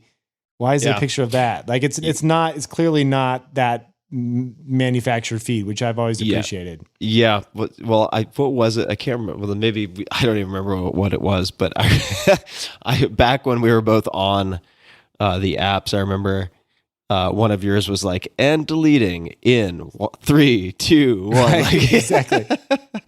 You, to your credit, sometimes when I get a little far afield, you're like, I think you should probably delete that, and I'll get a text from you, which I appreciate. Well, I can just tell. Well, speaking of, like you said about my gummies, I can tell when you're a little ham too. Every once in a while, one will sneak out there. Yeah, it's true. It's dangerous to drink and post. That's a dangerous habit. Well, it's good to see you, man. It's been too long. Good to see you too. Last little thing. I know we always like to throw a bunch of nuggets out there for people to check out. I want to recommend a documentary since we have still so much time and months ahead of us at home. My Octopus Teacher. I thought was great. great. Yes. Second that. Yeah. Cool. Fantastic. Beautifully shot. Netflix. What else you got? I liked The Last Dance, the Michael Jordan series. I know it's a little bit old now, but it was fantastic. Timeless though. Oh Yeah. my God. If you're like, yeah, I'm a competitor, like, okay, watch that Yeah, series. exactly. Yeah, I mean, one of the best miniseries I've seen in years. If you want another documentary, which is actually very uplifting, doesn't sound uplifting based on the name, but it's called Crip Camp. And it begins with the story of a summer camp for crippled, I guess, young adults. And it won, I want to say, the Grand Jury Award at Sundance a year or two ago. And it's really outstanding. So that's one I would recommend, Crip Camp. Also it just puts a lot in perspective also. So I really enjoyed that. Hamilton's Pharmacopoeia just has a season 3 coming out now. For those who don't know, Hamilton Morris, he's been on my podcast. Exceptional biochemist, really good at synthesizing all sorts of things. Also a very good storyteller and a hilarious character, unlike any other. Also happens to be the son of Errol Morris of Fog of War fame. And he's a really, really good narrator and editor of this series called Hamilton's Pharmacopoeia, which you can find on Amazon Prime. You can find it on, I want to say, Vice. And season 3 just came out. And in each episode, he describes the history, the culture, and the biochemistry of a psychoactive drug. So it could be, it could be meth, it could be angel dust, it could be LSD, it could be 5-MeO DMT, ketamine, ibogaine, and in each episode, he also then consumes or administers each of these drugs to himself, or has them administered. Oh my God. And records the entire experience and describes the entire experience. So it's a really well done series. And that is crazy. We'll certainly also put some fear of God and healthy respect into the conversations around these compounds too. Yeah. Not everything turns out well. And although he's usually fine, he's very seasoned, but there are also other people who agree to have their experiences filmed, and they don't always turn out fantastically well. That ibogaine stuff, man, that scares me. Yeah. I think you should be very, very, very, very, very exceptionally cautious with ibogaine and iboga. It's one of the few psychedelics that can kill you with cardiac complications. So that is definitely, as far as I'm concerned, personally off menu, although it does have some incredible possible applications to opioid dependence and addiction. Yeah, I've heard that. Yeah, that's exactly it. Yeah, if you want to see, there's a documentary called Dosed, DOSED. I saw early versions of it, which I want to say came out in the last 6 to 9 months, which does a good showcase in a sense, or provides an exploration of specifically opioid addiction and possible intervention with psychedelic assisted psychotherapy, things of along those lines. And ibogaine or iboga, I'm not sure which they used. Iboga would be the root, I want to say the root bark itself. Ibogaine would be the isolated alkaloid or synthesized, depending on how they approach it. So Hamilton's Pharmacopoeia is worth a gander if you're interested in such things. Cool. Anything else? I think that's it. That's all that I have. Oh, no, I have one more. Have you seen the new Jazz movie, the cartoon? What am I drawing blank? Jazz movie? No, you know what I'm talking about? The cartoon that everyone's talking about. Jazz movie. I have no idea what you're talking about. Hold on. You have to cut out the extra space on the audio side. Hold on. I want it to be as awkward as possible. No. Jazz cartoon Pixar. Soul, yes. Excellent. Yes. I wholeheartedly recommend people check that out. Yeah. I mean, it's that's really a good. must. It's fantastic. I twisted my friend's arm into signing up for Disney Plus to watch Soul because it's the only place that I believe you can watch it. That's right. And we watched it, and then I ended up watching The Mandalorian, And I was like, if I had had the forethought to just use Disney Plus, I absolutely would have invested in Disney when it got smashed post-COVID. Yeah. I mean, talk about the franchises they own. It's just insanity. Marvel, Nat Geo, Pixar. I mean, Star Wars. The lineup is just absurd. Yeah, it's crazy. Also a lot of fun. Yeah. Mandalorian, Jon Favreau. Congratulations, everybody involved. Congratulations. Fantastic show. Yeah. Yeah. That's a great show. And let's see. I'll also mention, if you're looking for a healthy snack, I'll mention a company that I'm involved with just because I love their stuff and have had a chance to spend time with the co-founders who are husband and wife, Jake and Ku'ulani Muse in Hawaii, who run Maui Nui Venison. So if you're looking thank you for the box, by the way. Yeah, you're welcome. You're welcome. Tim sent me a box, and I highly recommend the jerky. It's fantastic. Not the dog jerky. Toaster likes the dog jerky. I almost broke into that because it came with everything else, and I just saw jerky, and I almost went for it, and it looks good enough to eat. But the dog treats are Molly's favorite. The human jerky, the bars, and everything are fantastic, and the leg medallions are just incredible. So I haven't eaten that yet, but I'm going to. Yeah. How's the bone broth, by the way? Because I haven't tried it yet.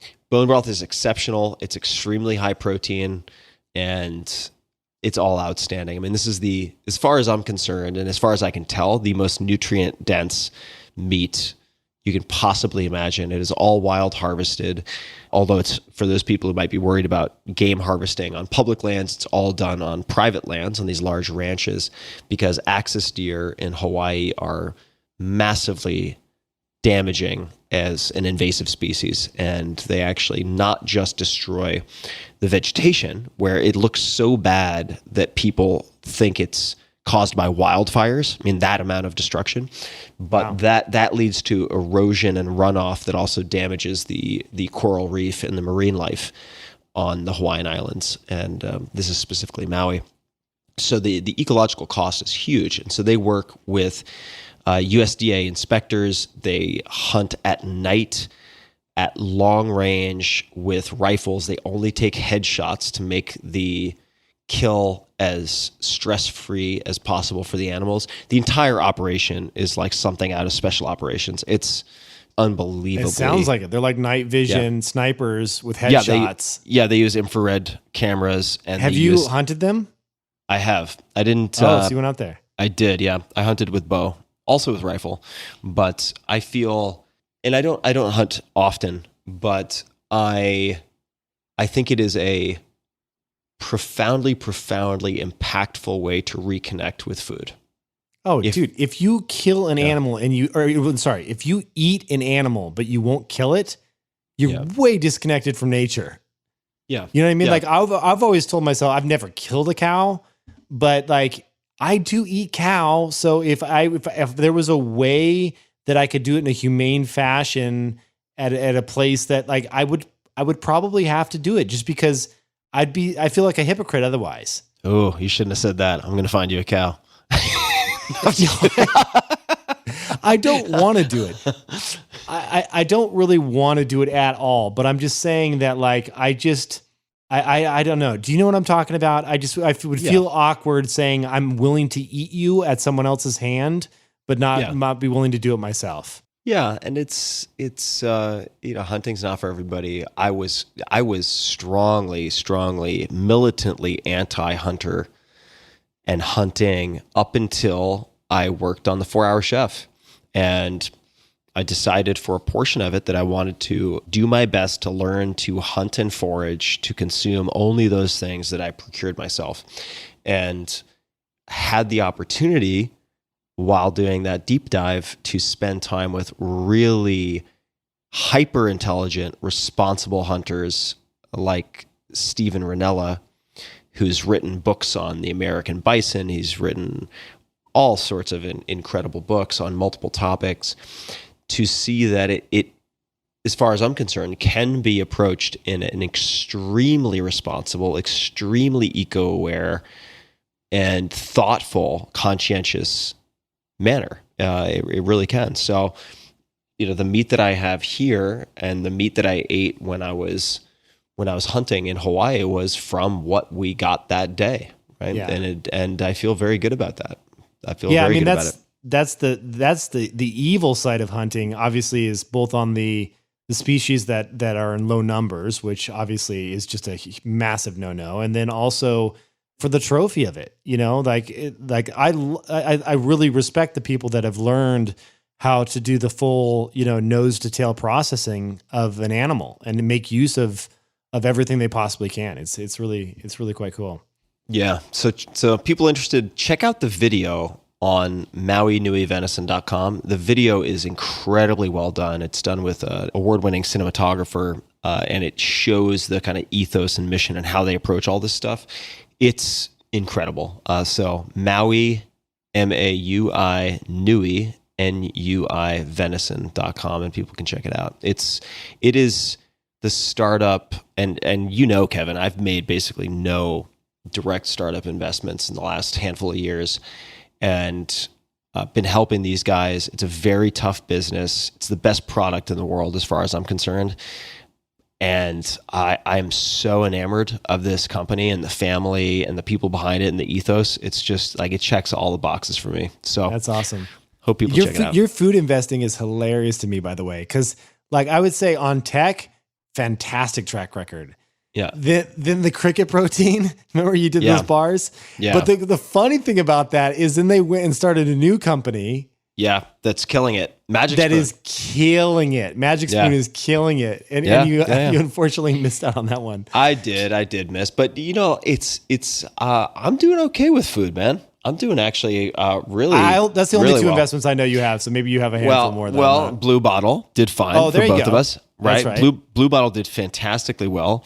And Hue, the chocolate makers, were just acquired. I think the announcement was last week by Mondelez, and I was an advisor to. I suppose I still am an advisor to Hue. So that was also that's awesome. A really fantastic. I'm just giving you shit. I mean, literally 90% of the deals that we do go to zero. Then that's totally fine. That's the name of the game on the early stage investing. Yeah, but if I could choose one that I really want to not just survive but thrive, Maui Nui would be at the very top of the list, just because the sort of benefits to community and ecology, and the way that they're walking the talk in a beautiful philosophical sense is just. It's rare. It's super, super rare. So that's awesome. I will say that with the product that I have tried so far, I haven't tried it all. If you're scared of the idea of venison, you shouldn't be, because it's very damn tasty jerky. You would be. It's not gamey at all. Really surprised. It's not gamey at all. And then I will say Magic Spoon for people that are like old school cereal, like Fruity Loops, but want a keto friendly snack. Do you say Fruity Loops, you 90-year-old? No, they have Fruity Loops, flavor Fruit type Loops. cereal. Fruit Is Loops. It fruity? Oh, sorry. You know what? Fruity Loops was the DJ software. Do you remember that? It was how you made loops. It was something like that. I got it. Yeah. So Magic Spoon, I mean, I have an entire pantry full of their stuff, and I'm really thrilled for the founders. They've done an extremely good job of making a great product. So yeah, if you liked Cocoa Puffs, Fruit Loops, these types of cereals as a kid, you can have cereal that tastes very much the same, that is basically zero carb, super low net carb, with high protein, and enjoy it with your real milk or fake milk of choice. And it's fantastic. My favorite is the chocolate. I really like the chocolate flavor. The cocoa, I guess. They had one too that was a cinnamon one that was quite good. Anyway, good stuff. Cool. Magic Spoon. Coolio, man. Well, do you want to tell people where they can find you? Yeah, I mean, eventually this year I'm going to start up on the Instagram again. That's probably the best place. I'm just at Kevin Rose. You can find me there. And I also have a podcast that I put out one episode about every 3 months. It's not that regular, but I do have really good guests. I just had you have some great ones. I had Andy Ratcliffe on most recently, who's founder of Benchmark and also Wealthfront, Benchmark Capital being one of the most successful venture capital firms of all time. And fantastic interview about the importance of a diversification. And yeah, just like he's a brilliant, brilliant man. Have you ever had Andy on your show? I have, but I had it via Mike Maple's show, and he did an episode where Andy was featured, and so we published that audio on my podcast. Gotcha. Yeah, smart guy, extremely smart guy. I wish he would write a book, man. He's one of those guys you could just sit down and talk to, and everything that you throw at him, he has a different take on, and most of the time he's right. And you're just like, this needs to be like, you know how Ray Dalio put out his Principles book? Like Andy needs his version of that, It's like, so one could dream. I tried to talk him into it. He wouldn't do it. He said he doesn't want to do it. Books are a pain in the ass, but he could get a ghostwriter / collaborator, and that person would just interview him like a few hours a day for a week straight, and then they would have all they needed. So there we go. Andy, if you're listening, make it happen. All right, Kev. Well, it's lovely to see you. And, good to see you as well. Let's hang in person this year, man. Let's make it happen. Let's make it work. Long road trip. I'll get in my armored Marauder vehicle and make my way across country to visit you in the forest. Maybe that's the next move. Do some forest bathing together. It just means walking in the forest. Sounds exotic and erotic. I can't wait. I mean, we've done some of that in Japan. That's true. We need to get back to Japan. That would be fun. Man. Well, step by step. Let's figure out domestic travel first, and then we can figure out Japan. Fair enough. Yeah. All Absolutely. right. Natsukashi na. Okay, man. Well, to be continued, and much love to you and the family, my man. Same to you, and everyone out there, please stay safe and healthy, and take care of yourselves. Bye-bye.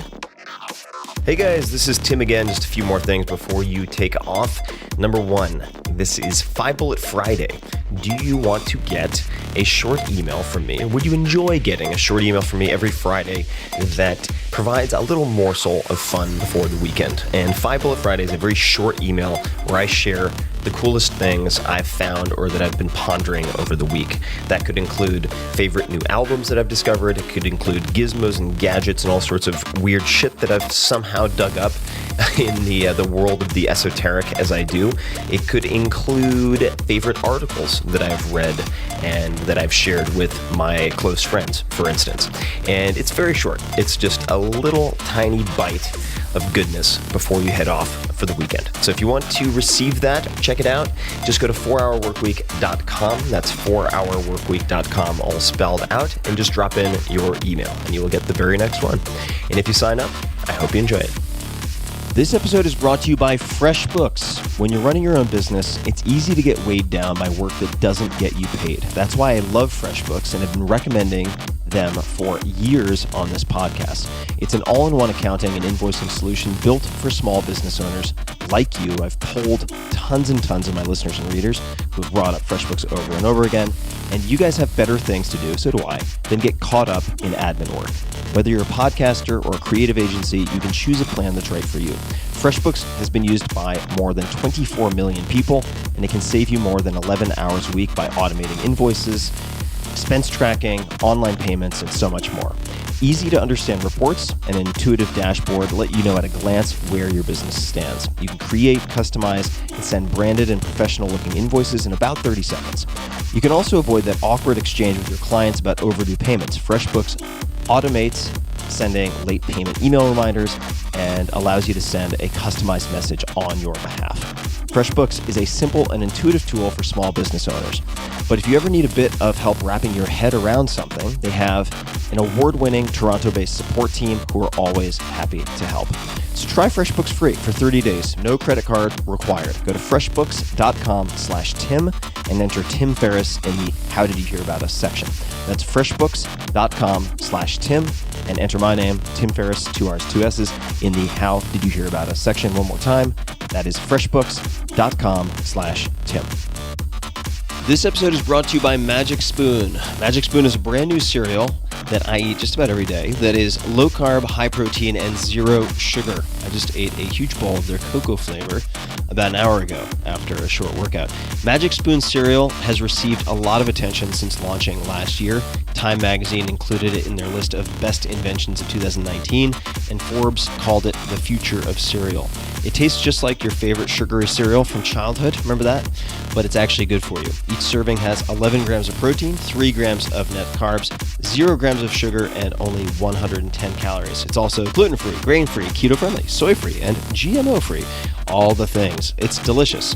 And I don't say that lightly because most of this healthy version of X stuff is not delicious, but these guys really nail it. Magic Spoon has nailed it. It comes in your favorite traditional cereal flavors like cocoa, frosted, and blueberry. You can try them all by grabbing a variety pack at magicspoon.com/Tim, or you can just grab a box or a bunch of boxes. I'm going to order some more today of the cocoa, which is my personal favorite. But there's a new contender for favorite flavor because they just launched 2 limited edition flavors, honey nut and peanut butter, which are delicious. I am a sucker for peanut butter, and it is outstanding. So I think cocoa and peanut butter are my 2 new favorite flavors. And fun fact, my friends are also obsessed with Magic Spoon. One of the podcast's most popular guests, Dr. Peter Attia, routinely crushes 6 to 7 servings at a time. That's a lot. With no glycemic response. He's looked at this with a glucometer.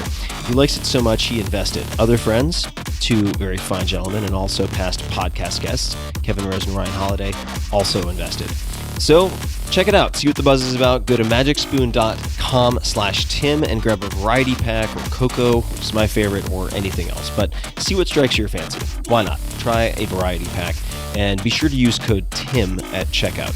My listeners, that's you. Get free shipping and a 100% happiness guarantee. So if you're not a fan, if you don't love it, they'll give you a full refund, no questions asked. Again, check it out. magicspoon.com/Tim. That's magicspoon.com/Tim. Take a look.